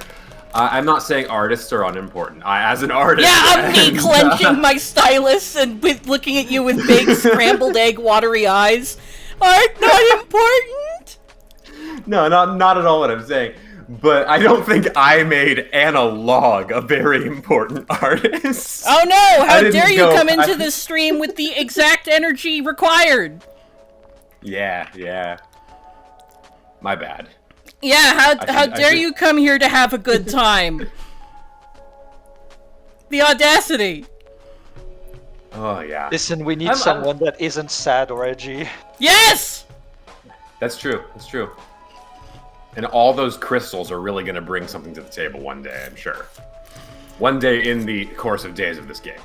That's what we've been missing the entire time. Like, she has crystals, she's doing fine. Clearly that's the difference. You're gonna find out those crystals are actually like shards of the worm spotlight, and actually you just got like god dust on you, so that's pretty good. That's cool. Yeah, you know what? That's good. Good with me. And it's slightly radioactive. Yeah. Also fine. That just means that I'm superpowered. Exactly! Yeah, it's like candy. You can chew on it, and then, you know, fun things grow inside of you. You know, like the blessed worms. Like the blessed worms that are the crunchy water snacks. Yeah. God, while I was away, in my brain started forming what Vuvu might be looking like. And I'm not gonna lie, people. I think he looks like a fucking Skeksis from Dark Crystal. I see. Oh my god! yeah. I was think like, he looks like a fucking, heard- like, oh my god, yes. cyborg bird thingy, but basically the beak is constantly open and there's a spotlight in it. Oh, that's so cool! Mine's a guy. Like, they're a guy. They look probably mostly human with random machine bits, and they have robot legs.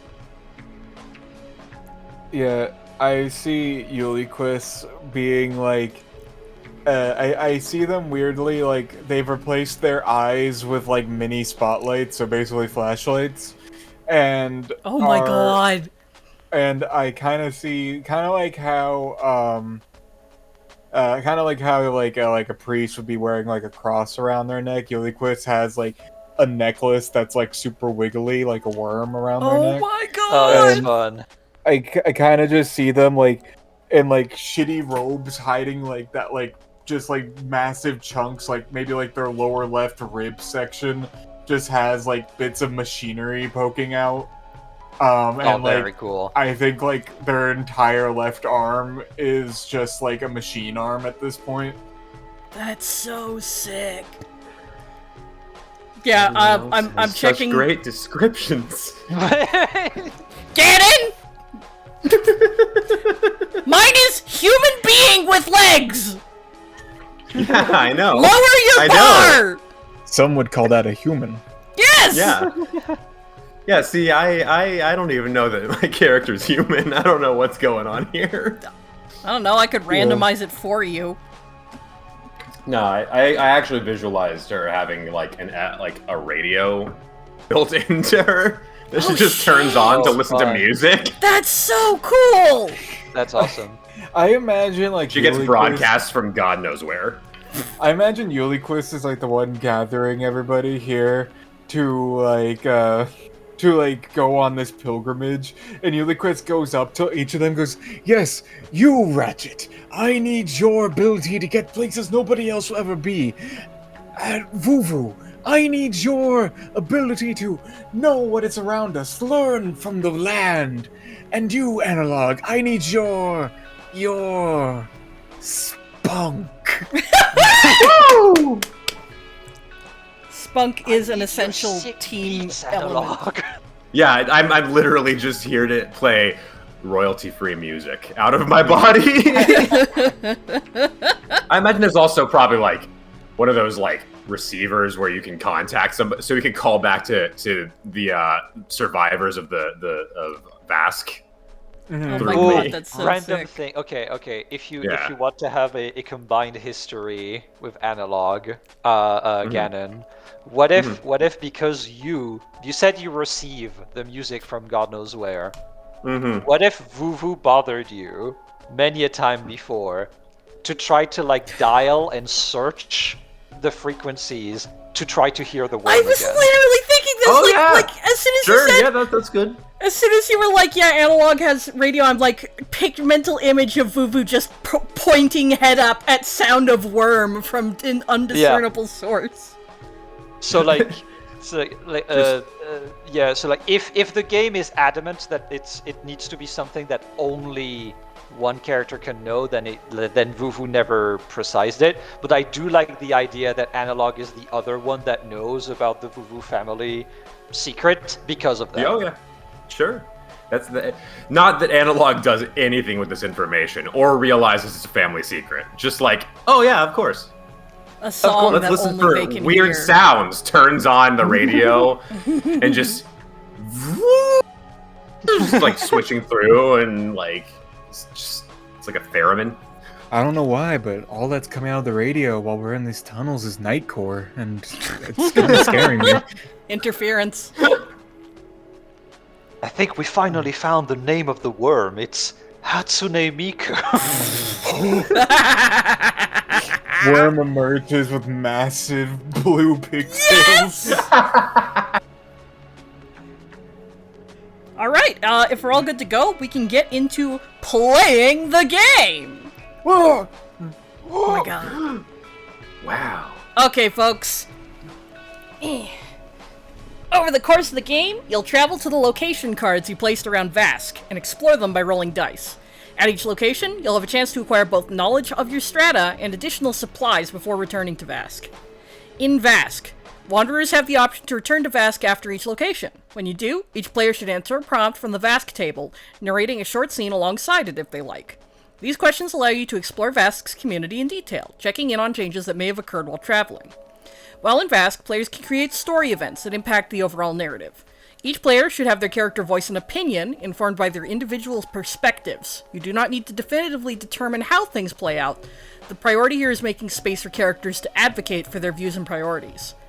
You are not required to go back, so use this when you want to show character moments or interact with the community. Do it when the narrative asks for it, so we don't need to go back every time. But if we're like, I have something I want to do with my character now, we can head back and do a character stuff. Alright, choosing locations and risking dice. You'll choose an unrevealed location to explore from the options available on the table. Before flipping the location card, as a group, actually, you know what? Let's pick that card first. So, Also, we need to deal the cards out. We haven't done that yet. All I've done is divvied out the aces, so I gotta deal the cards. So give me a sec. good point. Let me see. I'll do it right now. Thank you. I think I must have 'cause skipped over that when we were doing locations. Yeah, it's all good. I'll do it right now. It's 10 per pile, so. And I already put the aces in each pile, and I'll shuffle each pile after we're done. Thank you! That's a... I've made an oversight in that I can't look at the card table and read the PDF at the same time. It is fun to flick these cards onto their piles, though. Sadly, we don't get that animation. Damn. Yeah! Okay, I'm gonna shuffle the piles now. Salute. Shuffle. Shuffle. Oh, you don't have enough cards. There you go. Shuffle. There we go. Everything's been shuffled. We're good. Thank you! Now, where's the thing that says about where to play the cards? Eons and locations. So I can tell you from what I remember, it said for an average length adventure, you do 2 card piles. For a longer adventure, you do 3. For the longest adventure, you do all 4. We are only doing 2 today. Sounds good. And if we need to cut before we're done doing that, we will wrap up the narrative early. But, like, yeah. Ah, yes. No, I didn't miss a step. It goes into it. So, first step, let's choose an unrevealed location. So, folks from the Roll20, one of the wiggly lines down below, from the wiggly line down below, let's pick a card to start with. Okay. My goodness.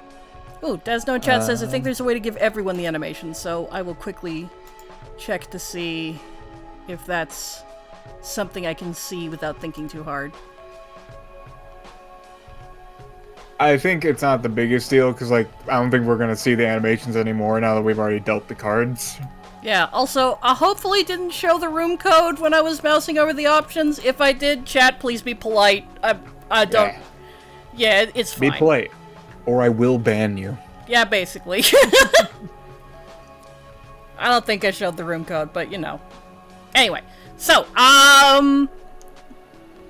does anyone have any strong opinions on where to start? No.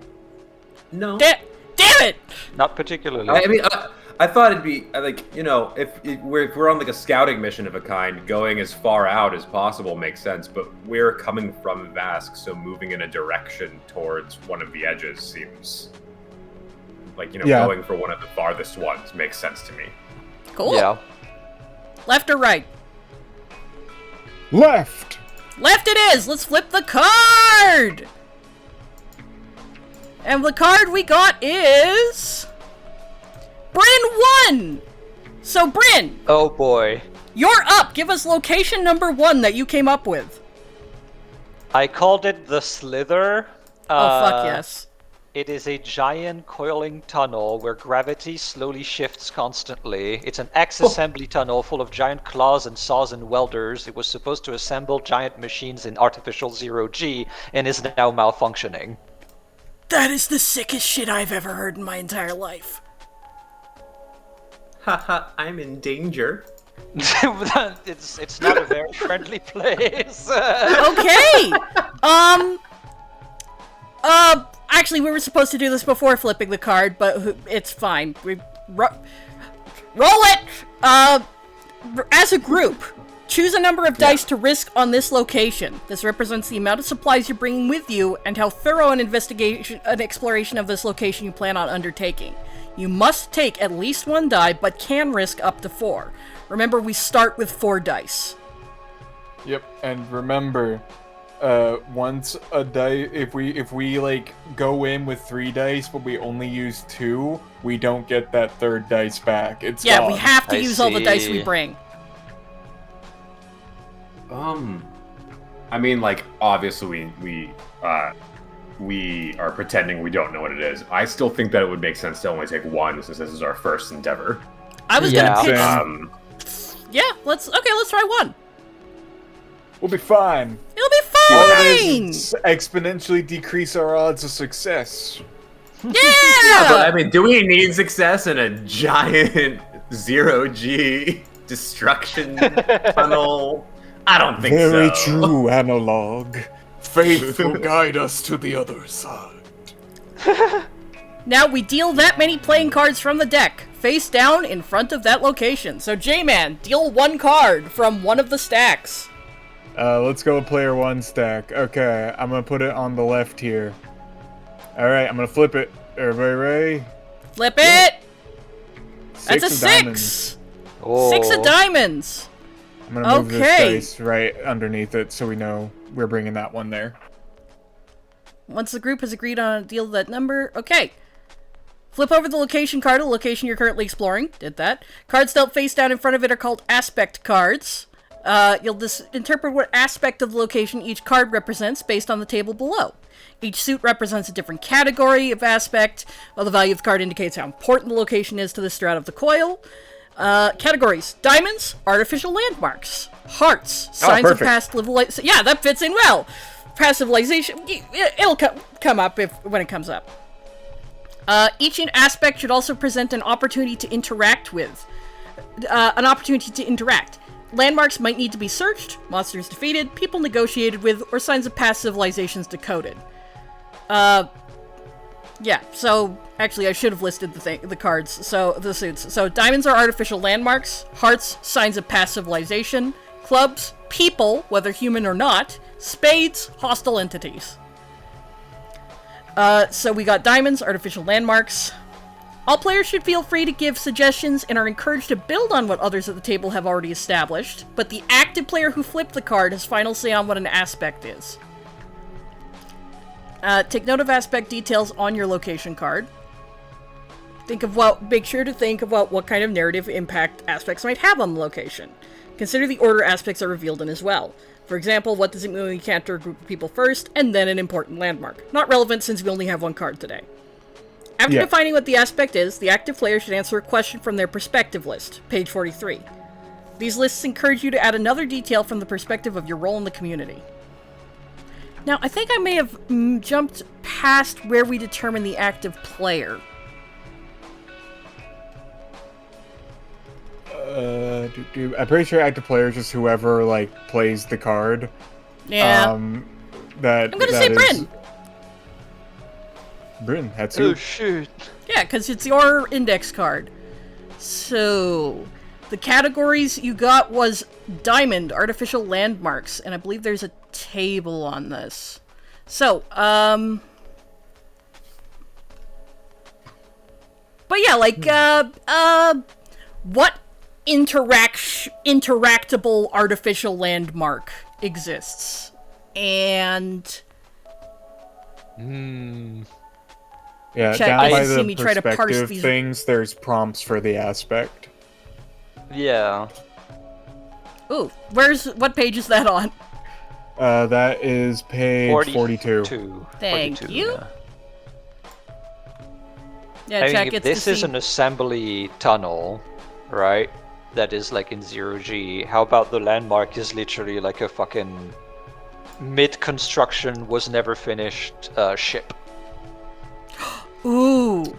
So... Wow, that's yeah. Oh, it's just in the It's just 0G floating in environment. there. That's so sick. And it's like basically we'll constantly kind of like start like turning in a direction or floating towards like one of the thing without ever like fully entering contact with it, just because the 0G is malfunctioning. So it's like it shifts in directions all the time. That's so cool. Okay. Okay. Chat gets to experience what it's like when I read a PDF normally, as I keep flicking back and forth between pages. Oh, gone back too far. I know one part of this is we'll like talk amongst ourselves on how we can get past this area, or like what we can tackle, like RP amongst ourselves. Hell yeah. After defining what the aspect is, the active player should answer a question from their perspective list on page 43. So, Bryn, feel free to go ahead and pick one of those, and tell us what Vuvu is feeling from that question. How Vuvu answers that question. Let's see.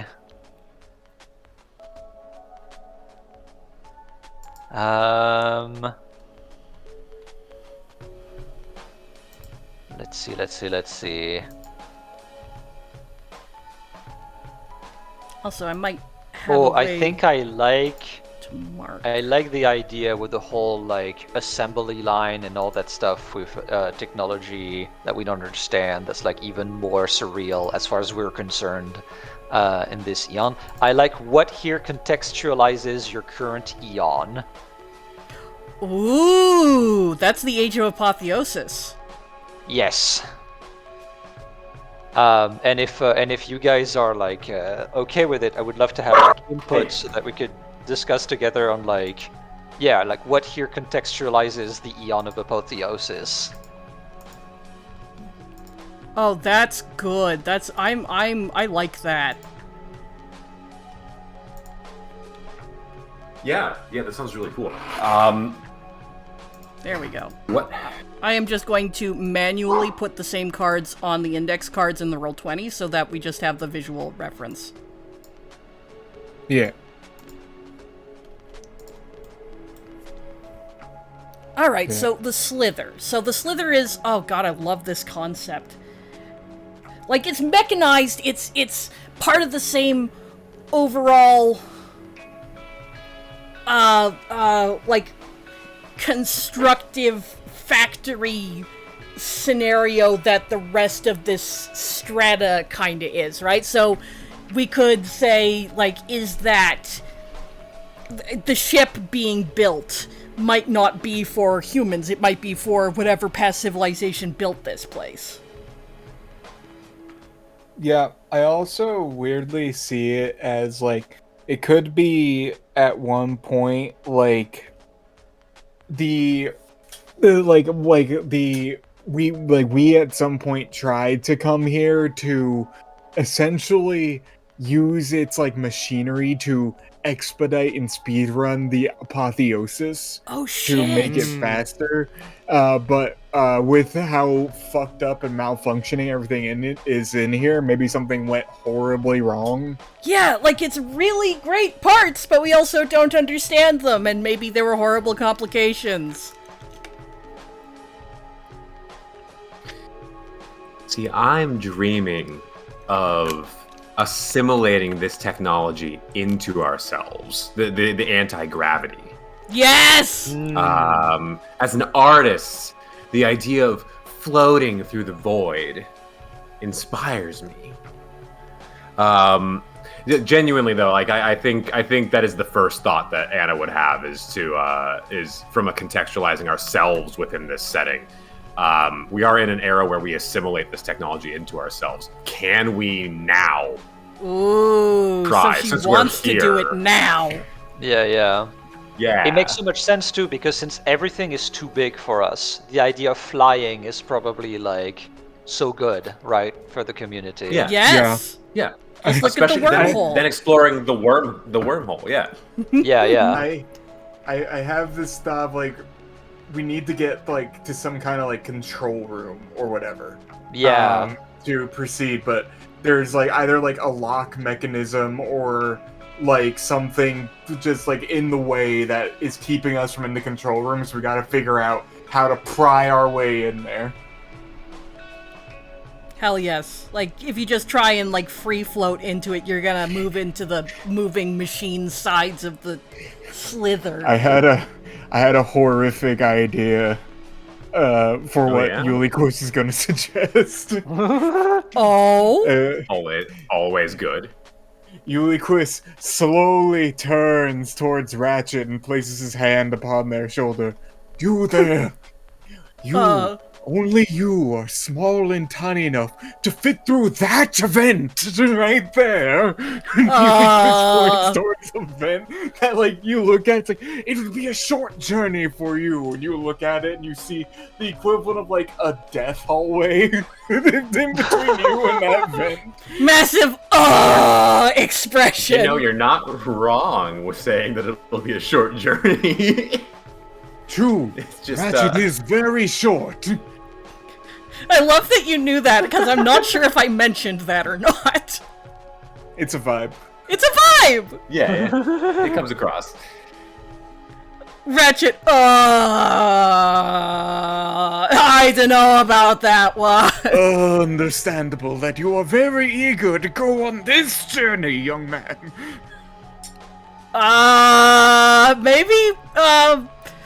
Maybe we try any other door? Well, I suppose it wouldn't hurt. Ulysses turns towards the very obvious door directly behind them. They're ignoring up to this point. God, I couldn't see it until your face lit it up. Dumb idea. What if this door, right? Like the reason why we're hesitating is because this door gets us inside the ship that's like floating in the middle. Oh shit! It's like a Oh, walk-up yeah. gangway or Obvious access to something. the control room is to literally to go inside of the thing that's actively being constructed. With just moving machine arms around it and loose parts and... Oh, that's so sick. And so that's why there's this other way that's like more like vents or like maintenance shaft, right? That's like just as dangerous because we can't even see what's in there, right? And it's like super small. And so now it's the choice, right? Of like literally. Well, do we go for the doom that we can see or send one of us in the doom that we can't see? I know that not everyone here has... Okay, so quick tip, outside of Vask, try to avoid anything with doom in the sentence, just generally. Like let's maybe just see what we can do from here. And now I have to find the page about what we actually do to roll dice. So, let's see. Because I actually had an idea, Rolls. but I don't know how. What's that? No, nothing. I want to hear how the game is played before I do anything with my ideas. Let's find out! After the active player has answered a perspective question, you'll make... Bryn, did you do that? I'm having a brain moment. Yeah. Thank you. Yeah. You'll make a group roll to determine if your characters learn anything useful from this aspect about the coil. You'll roll from the dice you risk to go to this location, but can't roll the same die twice. Yeah, it's... Again, not relevant since we only brought one dice and only have one card. The active player should describe how you're planning on interacting with this aspect, though anyone can make suggestions. The group must agree on how many dice to roll, just one. Then the active player rolls the dice and judges the results based on the table below. I will make sure that the Roll20 panel is visible. And that I'm on the right tab. Okay, so we all agree. Okay, so do we all agree that there's basically two paths? One is a maintenance shaft that's very claustrophobic and that we can't see what's inside, and the other one is literally going through the actual assembly line. And we're trying to get to the control room of this place to learn Zero G. Yes, I love that. Yeah. Yeah, I think that makes sense. Yeah. Okie dokie. I will roll d6. And that's a 1! So, Wonderful. we can skip over complete and partial success. 1, 2, failure. All you find are dead ends. Write down a question about your strata or the nature of the coil on your location card. The answer to this question is lost knowledge and will not be answered at any point during your game. So, Bryn, what's lost knowledge? I think flight. I think it's a dead end. I think it's a dead end almost metaphorically, in the sense that like even if we get to that control room, we can't make sense of it. We have no idea how it works. The way my mental image of how this happens is that like at some point through our attempts to either go through one play or the other, the boat is... Something is activated and the ship is detached from its stable levitation, and it just collides into the side of the slither. Oh yeah, like it literally deactivates. Fuck. And then the slither's rocked just the like boat too hard. We rocked the gravity boat too hard. twists the metal and the parts of it unrecognizably just bursting apart in explosions and twisted metal. By the way, I want to point out also that on top of gaining lost knowledge, we also got no extra rewards from this, given the table below. We sure did! We got nothing! We got a whole fucking stack of jack and shit, man. Oh, wow. The inaugural voyage went great, team! Woo! Go team! I think that goes well with the vibe we've got going on so far with this place, though. Yep. Yeah. Yep. With how well Honestly, informed yes. we are about the technology, yeah. Okay, so we're now down to 3 dice. Yeah. And let's see here. We're done with this location. So now we can either go back to Basque, or we can try for another location. I think we should try one more location. I Yeah. do too. Sure, yeah. Let's see. You know what? I'm liking the chutzpah of this card right here. All right, Okay. I'm on the wrong tab. Ooh, that one. Yes. Let's flip it. Ooh, that's me! That's you, Ganon. So Ganon, give us your first one. I called it the Hunger Lands. Oh, fuck yes. Oh, Jesus. Yeah, I'm brilliant, aren't I? It is a crashed biome from the Aeon of Migration that Oh my God, burst yes. open and Yes! released its environment into our environment. So it's Oh. overgrowth from an alien world of a kind. Loving this, That's loving this. awesome. Yeah. Alright, who's gonna be the card master this time? Oh yeah, I forgot we're supposed to do cards and dice before we flip it over. Whatever. It's fine. We're playing the game well right here. Yeah. Dang right we are! This is the level of professionalism you could expect from TTRPGS. Yeah, At all very times. true. At all Wonderful. times. Hang on, I'm just drawing blue wigglies on the Hunger Lands. It's very important. They cracked Yeah, of the course. egg. Fucking, the egg Big got crack. cracked. Big omelet. Yeah. Alright. How many how many supplies we bringing, gang? I'm up for 2. Yeah, Yeah, why fuck not? it. What's the worst that could happen? We Go big or go crit home. fail again? Yeah! I don't think so. Alright. And J-Man, if you would Oh. deal 2 cards face down. Alrighty. What deck is the... So first off, let's decide who is going to be the interpreter of this Oh, one. right! Who's the active player? I'm happy for it to be Ganon again, because it's Ganon's card. Sure. Yeah. Yeah, sure. Alright. Alright, let's deal our 2 cards. Alright, I'm going to flip them over now. And, Alright, yeah. we got 3 of hearts and 10 of diamonds. Ooh, a 10. I think that means something. Yeah, we get something, but that's afterwards. Okay, so first of all, 3 of hearts. Hearts is... Signs of past civilization. Ooh. And the value of the card indicates how important the location is to this strata of the coil. So his 3 is pretty low. So Ganny, what you got? Now, I'm as an artist, I am going to. Let's see.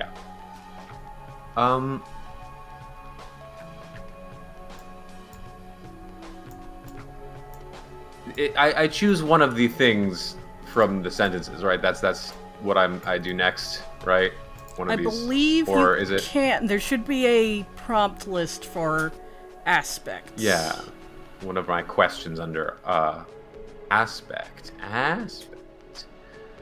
It is a heart. So, let's see what is.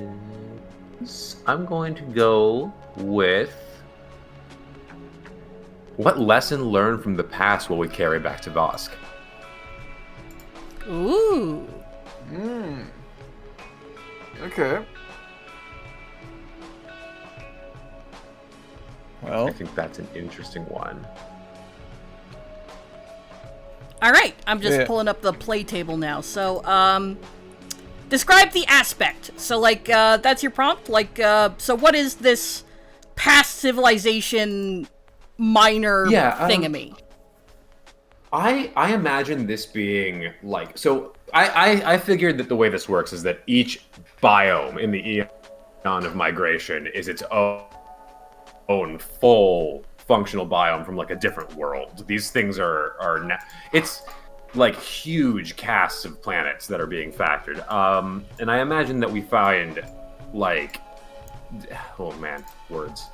All good. This is the remnants. This is the remnants of a semi-aquatic culture, I think. This is maybe where we experience parasite-free water. Oh my god! Do we dare sup upon it? What is it? No, it's clear. It doesn't look right. It's just... I can see what's in it. Yeah, nothing. Isn't that inspiring? Isn't that amazing? How does that work? It's like it's dead. It doesn't look dead to me. It's flowing a little. I'm gonna poke it. Poke the water.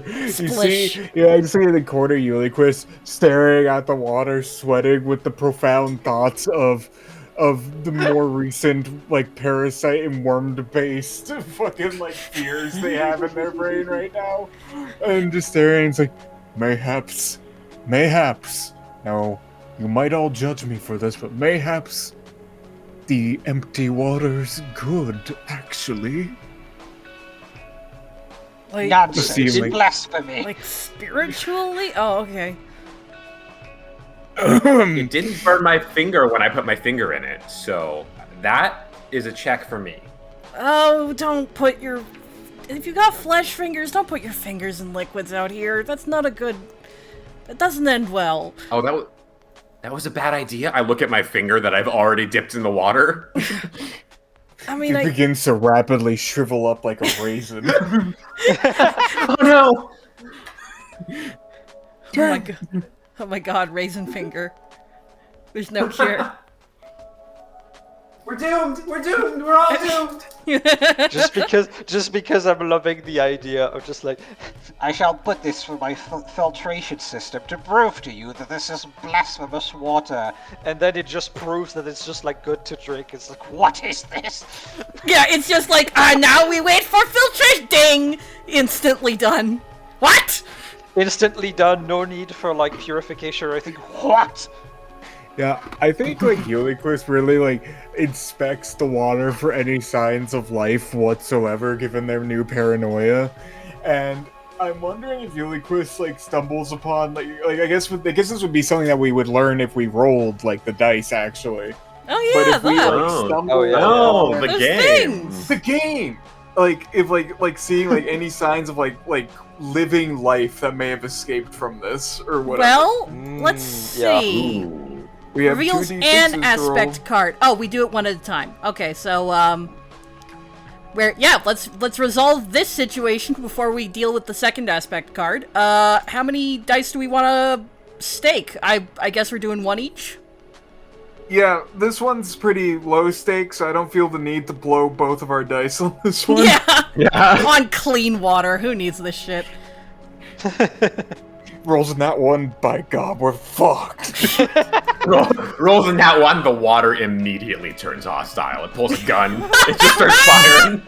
Oh god, it's armed! Merely you touching the water corrupts it so bad that it turns to acid on the spot. Oh god.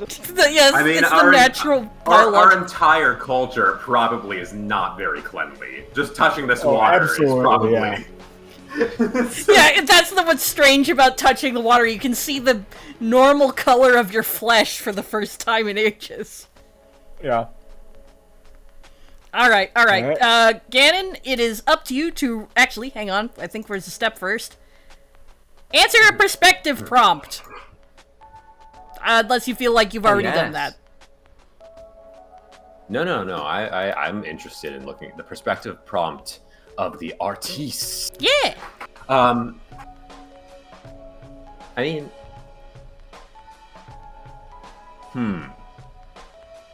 how do you use this place for your own ends? Oh! Ah.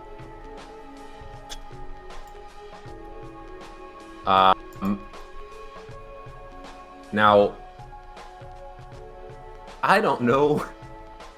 I think, personally, now that we know that this water conception, this blasphemous water exists and is actually drinkable, This empty it water. might behoove us to bring such a unique thing back to Vask. Vask demands clean water, I think. You know? That seems like a correct energy to go with. Yeah, you get so if this Somebody takes in off. chat also made a great point. Clean water is great for pigments. You can invent watercolors that aren't brown. I have so many ideas in character now. Oh my goodness. Yeah! I'm just taking the clean water and jamming leaves into it to see if I get the color off of it. Oh my god, yes. Smashing it around. Yeah, perfect. Awesome. I'm gonna I roll a 1d6, right? Yep, roll 1d6. Perfect. See what happens. Not Hey, the the worst. first Oh my success. god, that's a big success! Nice. Thank God. And I have the discovered value is paint! 6. So we get rumors. I have to scroll back up again. Rumors. Partial success! You find a legend, rumor, or other unsubstantiated information about your strata or the nature of the coil. Write it down on the location card. Oof. Okay. Legend. Now, we are allowed to discuss this as a group. So, Yes. Yeah. I definitely could use some input. so From everybody. let's What if? Oh, sorry. Go on. no, I was just gonna bring up existing elements, like the fact that this is from the Migration Eon, the fact that there's, like, there could be something under the water. Yeah. I mean, The suggestion that I had, like, feel free to say no. It's just that, like, it came to my head as a link to specifically the artist. What if one of the reasons why you figure out that the water can be used to do paint is because we find paintings, signs of people coming through here? Oh, yeah. Ooh, paintings of alien life. There was one. Because from what I understand that we've established so far, we don't know of any other civilization Nope. in the coil, right? So this would be the, like, oh fuck, we're not alone actually. It's like, wait, maybe this was Right. made by a past civilization, but maybe this wasn't made by someone from Vask. Non-humans and non-automaton? There's no worm in these pictographs. These strange hieroglyphs. They lack worm on every single word. Never seen What this before. Foul. What a Oh God, foul oh God. atrocity against mankind. What if it's the opposite? What if the worm isn't there? What if they're literally painting the passage of the worm through their territory? Oh shit! And it's like a different art style than is in the typical iconography. But like to them, it's not this divine thing; it's this calamity. Oh, yeah. That's the worm, isn't it? But why has it got all the lightning bolts shooting off of it? Yeah, like, the way I see the painting is, like, the worm tunneling through, creating literal earthquakes with its movements, shattering buildings into thousands of pieces as people run in terror on the pictures. Yeah. And you see, like, Uliquist, like, stare at this, like, very closely and, like, lean in and like, just, like, give, like, a big pah as, like, they turn around. doesn't even show that the worm's great light shining upon them. Surely they were sinners like the rest. Sinners or not, look at these colors. They're popping. I suppose yes, God, they are Fucking, popping. I don't even know what you would moment call of this. doubt color. from Vuvu of literally just going, How could a civilization making something so beautiful be sinners? I like the notion I'm that gonna this name is like this color Anna after myself. It's like green. It's like the color we've never seen painted. oh my god. It's like a shade of green. Man, there's a color you don't see in nature.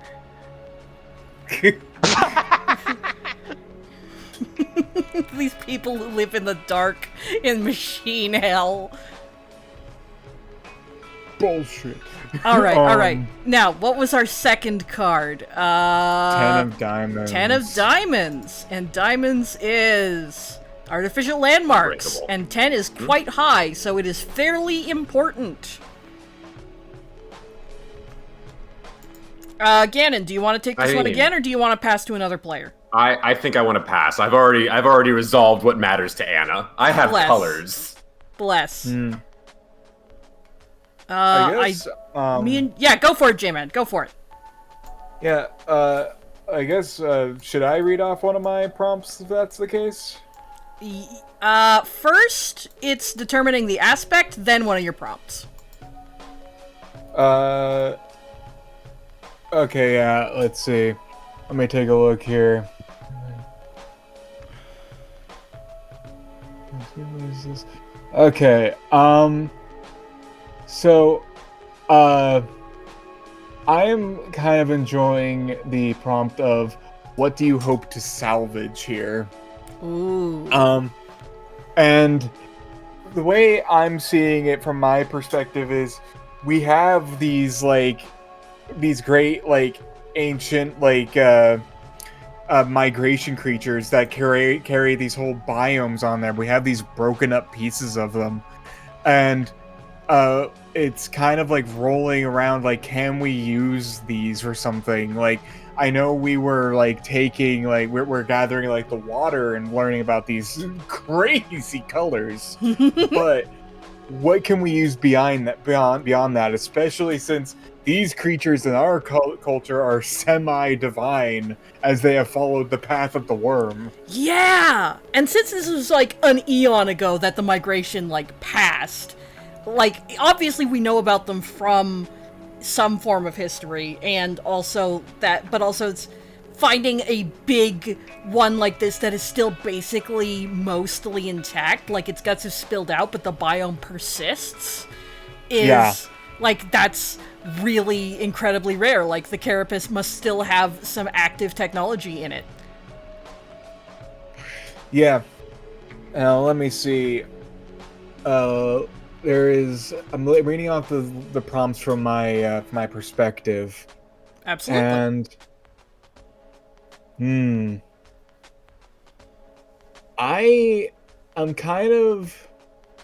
Ooh, what unexplained forces do you sense here is kind of appealing to me. What destroyed these things? What could possibly attack these divine creatures to leave them in such a state? That's something I'd be interested in finding out. So if that's the case, I might roll to see how successful we are on that. Can we find any traces of some antagonistic force going after these things, or whatever. What could shatter something so great? Yeah, unless you folks have any other ideas. No, I think that's brilliant. Also, don't mind me, I'm just shuffling the cards around in case I didn't randomize them properly when I was dealing them. Fair. Okay, if that's the case, I'm gonna roll my d6, if everybody's okay with that. Go right ahead. absolutely. Hot damn! Damn! Awesome! Oh my god, yes. That Yeah, read what there, that is real quick. complete success. You find concrete, verified, helpful knowledge about your strata or the nature of the coil. Write something down on a location card. We're kind of skipping that part, but it's fine. Yeah. Oh boy. In that case, I think like I wonder if we find like concrete evidence of like maybe we're finding that these feral either like maybe the feral machines Ooh. or like another entity maybe either coming from the feral machines or is an entity unto its own is maybe hunting these things that are trying to leave, Oh my god. like ripping them apart.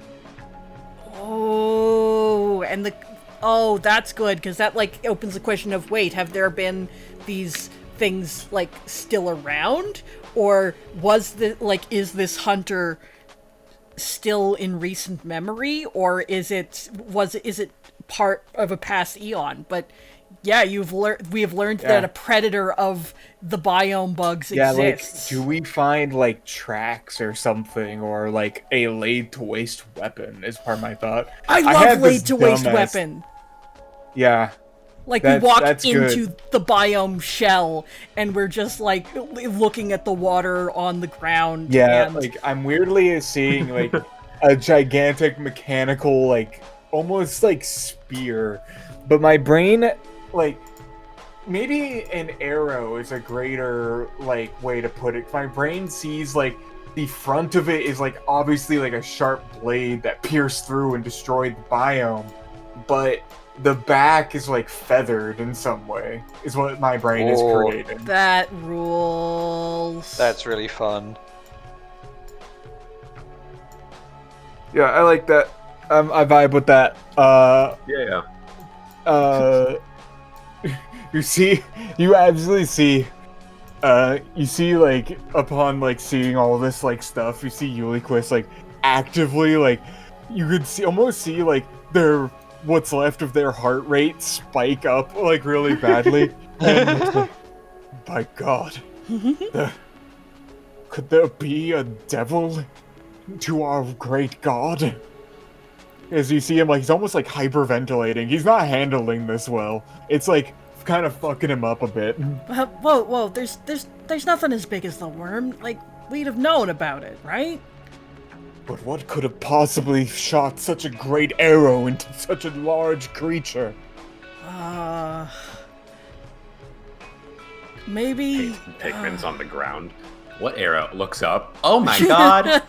It's just towering above all of us. Wait, oh, sorry. Oh my worm! My bad. Oh my worm! How we missed that? Some shit. I actually love the notion that, like, we've implied that this entire strata is just pitch black most of the time. Yeah. And, like, we have a couple of light sources in the party, but, like, it's just like we see the outside of the shell, we go in and investigate, we see what looks like a big growth or a strut, and it keeps going, and it keeps going. Oh yeah, like I now I think about it, I think Anna was the only one who didn't name off if she has a spotlight on her, so she's blind in this party of like. Only notices it because all of you are looking at it directly. Oh hey, there we go. I've caught a new idea for my concept for the scout now. Is that light up pupils instead of not full flashlight eyes, but like. You took syringes and injected glow-in-the-dark juice directly into your eyes. Looks directly at camera. Kids! Don't do this! Anyway, yeah, basically. Glow-in-the-dark juice is a tasty drink here in Vask. That's like booze for us. Yeah, listen. We chug that shit. You get two types of hydration: glow-in-the-dark and water. Yeah, for... Uliquist puts his hand on Ratchet's shoulder upon seeing their glow-in-the-dark eyes. I too, in my youth, got crunk, as the kids say. Ratchet holds perfectly still and hopes that he will leave if they don't move. like a T-Rex. You're just like, don't worry. The priest's vision is based on movement. So, gang, here's the question: do we keep going, or do we return? I guess first we should see what rewards we got from this. Yes, so let's resolve yeah. rewards, and then I'm glad you brought that up, because I've been looking at the clock, and I also wanted to stop and talk about that when we hit the stopping point in a sec. So first of all, rewards! Have an opportunity to find supplies and add roll when we get roll for desk, depending on the value. On a full success, gain the following rewards! On the partial success, gain subtract 1 you die from each reward you get. So, partial success on 2 to 3 was on the water was nothing useful, ordinary junk, or or unusable items. Gain no reward. Full success on 7 to 10. Something useful, supplies, tools, or treasure. Add 2 dice to your dice pool. Oh, thank God. We're we're not our gonna- investment. We're not gonna starve and die anymore. Thank God. Yeah, J-Man, what's something useful, supplies, tools, or treasure that we get? Well, first off, I think we got, I think we're able to gather some samples of this cool new water that we found. Yes! That, we can, maybe, put in some work to maybe make machines that could produce this in some way. Who knows? Imagine a world where we don't need to have the whapping club when we drink our things to avoid the parasites. But the other thing, I imagine maybe a chipped off, a big chipped off piece of the arrow we're able to grab. What I kind of am picturing is because the arrow went through, it opened up the inside of this carapace, the biomachinery inside, and in a unique way that's kept parts of the machinery functioning that weren't hit by the arrow, and that's why the biome is able to continue producing water and life, and we can have access to that machinery that is still functional. Yeah.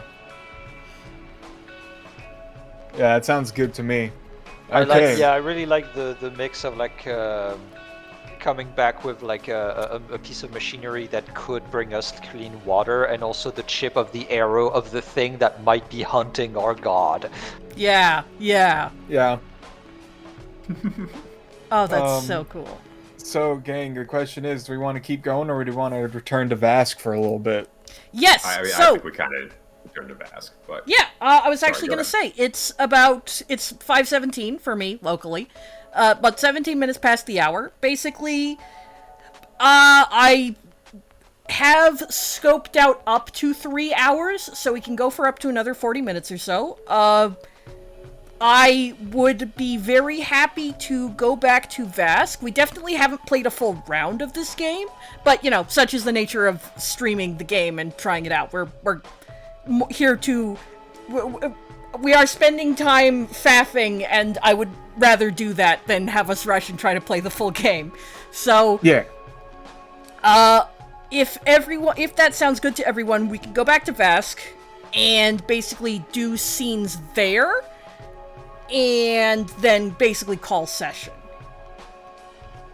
Yeah, I'm that's fine by down me. for that, because I feel like we just found another biome, which is literally what we were looking for, which is Oh my another god, place yeah, to we live. just...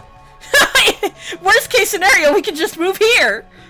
Yeah, I think this is even if we don't extract the machine per se, coming back with the info that this biome is here with the machine making clean water and everything is cool, and it's I like the intrigue too of, but we might not be the only ones. Ooh. I love this because it feels like such a good conclusion for a pilot episode almost. Yeah.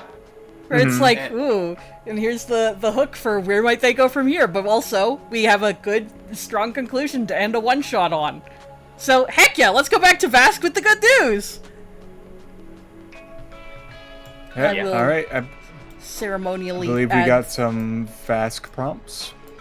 Yeah! We go back to Vask. Alright, motherfuckers, we got good news and bad news. Which one you want first? Good news, new place to live. Bad news, God's being hunted by a giant archer. Maybe God's being hunted by a giant archer. We don't know that. Yeah, we don't know. It could just be the things following God that are being hunted. Yeah, of Yeah. course. Of course. Okay, They're tasty so snacks. let's roll up to Vask prompts. Vask prompts. And return All to right, Vask. all 40 members of Vask who are left, check out this cool went new down thing by we half! found. It's called water. No, They it's begin to listen. riot We and filtered it, kill and some it didn't stuff. need it. The citizens trying out it through the filters. It's like, ding. And they're like, blasphemy! What the hell is this? There's no worms in it. I won't drink it if there ain't worms. They have to Whack, start whack, selling. whack. You know how they make flavor powders for water? They start selling worm Oh, powders God. where you put worms in your water for you. Okay, I don't know what table what page the Vask table is on. Let's see. I found it. I can read it off for you real quick. Yes, go for it. See, in Vask, wanderers have the option to return to Vask after each location. Oh when my you god, do, I was on the each right. player should answer a prompt from the Vask table, narrating a short scene alongside it if they'd like. These questions allow you to explore Vask's community in detail, checking in on changes that may have occurred while traveling. While in Vask, players can create story events that impact the overall narrative. Each player should have their character voice and opinion informed by their individual perspectives. You do not need to definitively determine how things play out. The priority here is making space for characters to advocate for their views and priorities. You're not required to go back, so use this when you want to show character moments or interact with the community. Do it when the narrative asks for it. Yes! And I found the Vask prompt table, which is, well, it's a list. It's a table. It's semantics. What are you Which putting page is it- it on? Oh, I found it. Let's... Doesn't have a page number. It's on page 40. 41. 40 and 41. Yes. So, what are you putting at risk by adventuring? What sign do you see that Vask is under threat? What do you see that tells you that Vask has changed? How do people in Vask react to what you've learned? Got got plenty for that one.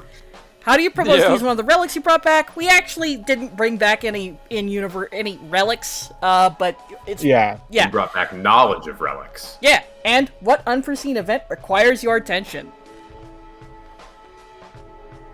So I have definitely I have have an a idea. suggestion, but that's for like the final cliffhanger thing. All right, Yeah. all right. So And we I'll we, say we that all later. get to pick one of these also. So Yeah. Yeah. All right, Brandon. What's the one you want to do last, so that we can do others? Literally, it would be what unforeseen event requires your attention. Ah, excellent, excellent. Okay, Perfect. let's I think we should definitely do what do you see that tells you that Vask has changed. That's the one I'm drawn to. Yeah. All right, go for it. Yes. if you need somebody else to go first, I can do something about that. Please, yes. Okay. I will go with what sign do you see that Vask is under threat, actually? Ooh. Ooh, fun. I think Uliquist, like, wandering around has been, like, keeping that shard of the arrow on him. And I think looking at it, he actively sees as if the arrow itself is almost, like, alive. It flickers, it has lights that, like, pop on and off, and it, like, I almost imagine, like, it, like, kind of, like, readjusting itself separate from its previous old form. Shit. It's like readjusting and shaping itself back into like this arrow shape, but on a smaller scale in his hands. So This is causing him a great amount of like stress, and he begins to get this fearful thought in his head that maybe he was hoping that mayhaps that creature had died so long ago that maybe whatever killed it was gone too. But seeing how this arrow itself is almost alive in its own ways, he is now massively concerned that whatever killed that creature who was attempting this pilgrimage is still alive, and he's worried that this thing might either come to Vask to attack it or attack them when they attempt to descend into the hole. Oh my god, yes. Also, I had to stop before, but I forgot to say it. I really like the notion that the scouting we're doing around Vask is looking for ways to descend the wormhole, basically. Like, Yeah. Like, that's why flight would have been great. But, nope, that one didn't pan out. Yeah, well, we tried the zip line and it didn't work too That good. went real bad! We haven't heard back from poor Tim. Yeah, when we left, we had 5 people! Yeah, the last we heard, we just heard him going, woo! Really loud as he descended into the hole, and then he got real quiet real quick. Never saw him again. And then everything exploded, and I don't think he's coming back. Anyway, Tim reached terminal velocity. he didn't die, he's just getting faster. he's still out. Yeah, he's just going further down the slither. Yeah, no, eventually he hits such high speeds that the very friction of him ignites the air around him, and he's just a fireball heading straight for the worm. It's the way he would have wanted to go. But yeah, so the airship is scratched. Yeah. Well, I don't know that I agree with that.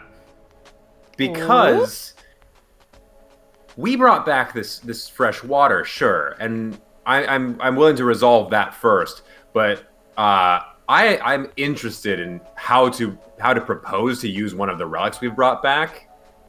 The knowledge of the crashed biome. If we can get that arrow out of it and repair it, it might follow the worm again. Oh, that's so sick! And I'm dreaming of fresh water and fresh pigments and everything like that. And that's entirely the logic that I'm going off of when I present this. But that is how I visualize things. I love this analog, like, presenting this, and, like, the notion of, like, if we could get it moving again, that could be our vehicle to follow the worm. The whole village could go. If we could find a way to leave repair anyone it. behind to follow the worm, yeah. If we could learn about the arrow and learn more about the biome creature, then... Oh, that's so sick!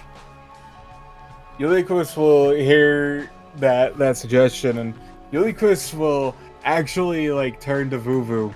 Well, you're the inventor or whatever. Do you think you have any ideas on how we could remove the arrow from that creature?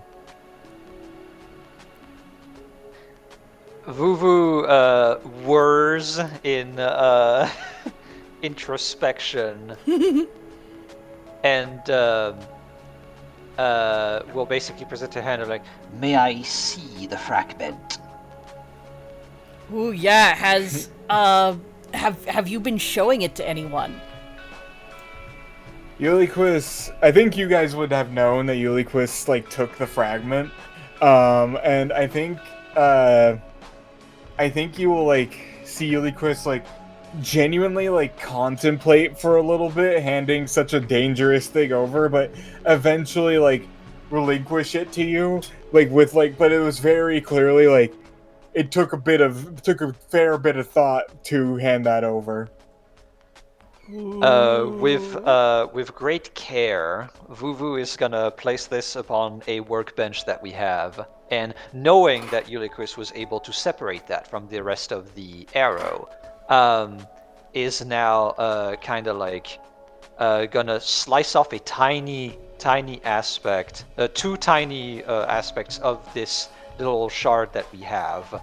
Separates one to place it under further observation, and places the other on the opposite end of the shard, seeing it fuse with it once again. I do believe that we could reshape this thing to fit our own desires.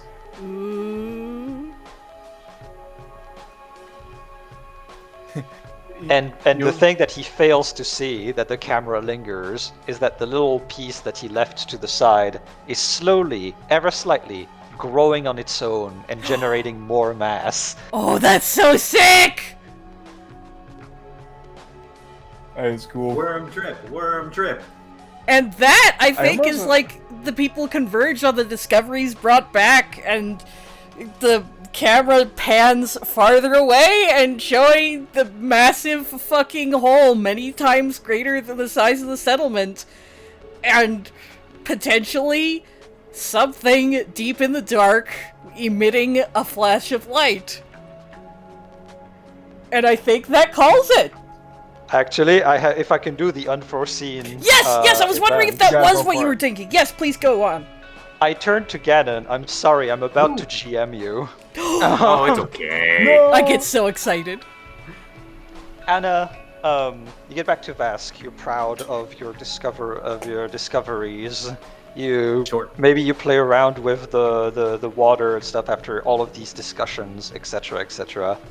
But eventually, in the dark, as you go back to your resting place, you see something that wasn't there before. You see beauty that appeared in your absence. The very type of painting that we saw down there. We were followed. Ooh. Yes!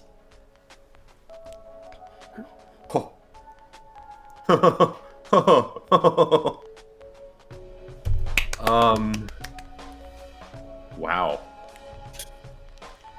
Okay, so that's the coolest shit. Alright. This actually, like, so the point of this series is always going to be like trying out new games and trying out new groups of players and just like throwing whatever to the wind and not worrying too much about consistency or prep. I would not hate playing this again with you folks and continuing this in some way. I don't know what that would look like. I don't know when that would be, but I am open to it. I'm gonna say that it's not impossible. Yeah. Yeah, I think that'd be fun, especially like Absolutely. maybe like after you've done like a couple of games, you like over the weeks, we can come back to this because we have all like the groundwork for it, and so we can just True. run it now. It doesn't need to be like we don't need to go through all the steps we had at the start where we had to read off the whole Yeah, PDF and absolutely. stuff like Oh, that. absolutely. so- It becomes a totally different experience, right? Because, I mean, part of the concept of this is we bring in a new game that we don't have a lot of experience with, and then we just, like, screw around as we figure it out and build our characters and do whatever else. And, like, we are past that now, so the game would be much more game-esque. So it would be a different vibe, but, like, like I say, not impossible that we come back to this at some point. Hell yeah. Yeah, it's good stuff. This was Yeah, super great. fun. I'm loving this. I'm Yeah, definitely so- stealing from this. Yeah! Oh, I'm so glad. I was so happy to, like, come into this with you folks, and I hope that y'all had some good ideas sparked from it, because I know I did, and I love everything that everyone came up with. And coming back to this game in a little bit will be really cool because I want to acknowledge the fun little factoid of being followed back. Right? Yeah. Right? That's wanna too see where strong a hook, Bryn! We can't let it linger forever! Yeah, no, I can't wait for it to be like, we think it's gonna be like a big scary thing, and it turns out it's just a rival artist from another race entirely. Here Yeah, to oh my play God. Anna on her whack vibes. That's the reason why I had that idea, because I realized, no, you understand, this is how Anna becomes so fucking important, because art begets art, and artists, real recognizes real. Yes! And how it could be like the weird version of maybe communication between two different species that can't understand each other otherwise. Oh, it's Yeah. so good. It's so good. We actually have a couple pieces of fan art, which I'm very Yeah. Oh my happy. god. Right? I am pleased and delighted. And so before we do that and quickly wrap up, any thoughts on Reliquary? It's really fun. I like what it's Yeah. putting Yeah. down a lot. I really appreciate. I think the prompts it gives are genuinely like super good for collaborative storytelling. Oh my god! Because I've played games like this before that, like, while the prompts are good, they can be kind of limiting in how they like present it to you. So this one, I really appreciate the freedom, but also right off the bat, laying a groundwork on like, hey, here are the vibes of this game. You know, it's a darker tone and stuff like that. Really helped my brain go, okay, this is what I am thinking for. Because I'm gonna admit to everyone, the worm idea I had 2 days ago when I was reading that doc. I was committing to it regardless of the setting. But the setting was just that rich. I was able to make something that even fit in this other setting, like, super easily. Yes, love the coil as a concept. It is so good to just... It is such a strong structure to give you of, hey, here's the vibe, but also go wild. Yeah. No, that's super. I agree. Very well put. Very, very well said. I don't have a lot of experience in games, but like, I didn't hit any friction points. I felt like all the prompts did what they needed to. Yeah, good stuff. Reliquary, check it out. We should link the itch. Oh my god, let's do that. Yeah, let me do that again. Let me see if it's still on my clipboard. It is. Lovely. Put the link in chat if you want to check out Reliquary. We can give it a recommend. We recommend it. And now, let's look at fan art. I again don't have a proper overlay, so that's all good. I never use it anyway. Yeah. We're the picture of it, it's the most professional show on stabbiness. That's our motto. Anyway, Reliquary, tracing the worm's path. Oh my god, that's right. This was drawn even before the session, but it still like managed to hit some of the exact vibes that we're going for. So well done, Pupcat Dude, on that production, on that prediction. Yeah, that's great. I love the little bean getting the capsule out. This is lovely. Thank you. Yeah, it's good. Vask, here we. It's the.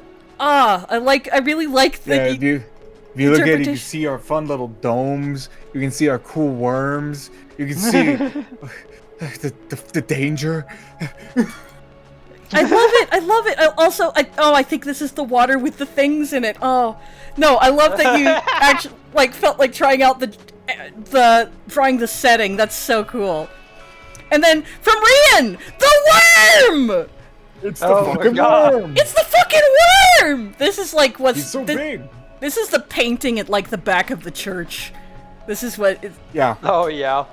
And then by Pupcat Dude. Imagine there's the painting of the body of the worm that's on the wall, and then where the head is, they put an actual spotlight. Yeah, that's what I thought too. I like that. By Pupcat Dude, it's the party, including the perspectives, which I love. Oh my goodness, wonderful. Look at them. They're such weird little fucking things. Look at them. I like these. Fucking weirdos, yeah. It's perfect. Also by Pupcat Dude, this was the Slither. Oh, nice. I like cool. the interpretation of the different undulating rings of different tools. Yeah. That's really nice. fun I'm way of just saying, it. Ratchet, you could have gone down that hallway and you would have been fine, man. We had 5 people when we left! Poor Tim. Tim did not come back!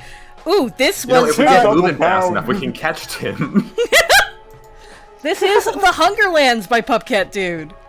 I love the floating fish. Lovely. Yeah. Oh, man.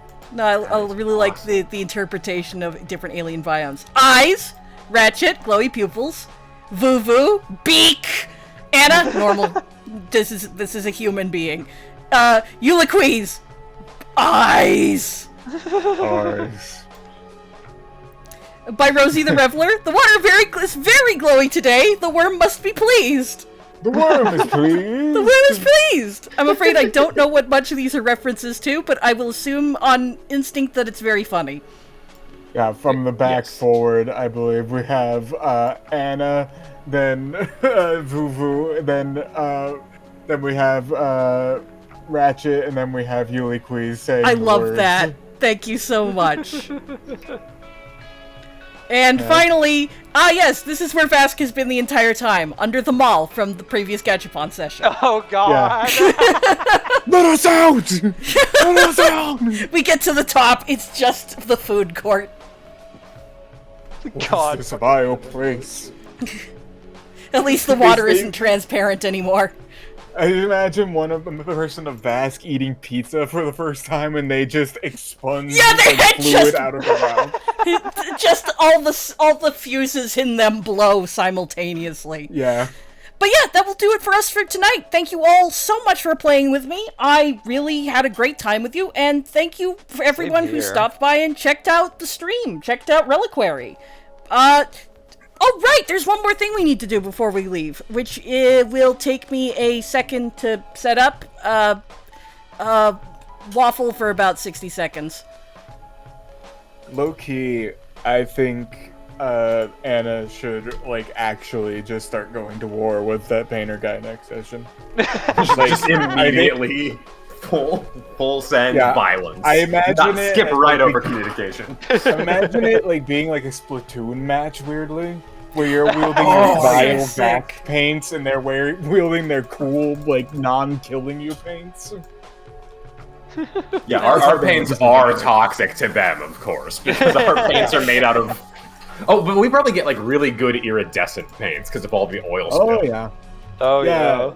Have you ever seen how people like make like models or like their scratch bash things glow in the dark by using fluorescent paint? Yeah. Yeah, but we don't even have to use the black light to make it glow. It just does that. It's time to spin the wheel and Someone find out what what will be played on the next session of TTRPGS. That's its official pronunciation, TTRPGS. scientifically. I'm Okay, we choosing already to call played that it one last Gotcha. time. It managed to do the 1 in like 60 chance of hitting the one Oh that my I was God. already. But so no, try again, Wheel. If it lands on Reliquary, I'm going to. Guess the Vask boys are going to the mall after all. Oh my God, you're right! It's canon. Crossover Okay. event! All right, next time on Tatterpog, gotcha. Pantheon planning. When? Who? Who knows? We'll see you then and there. Good night, everybody. Bye-bye.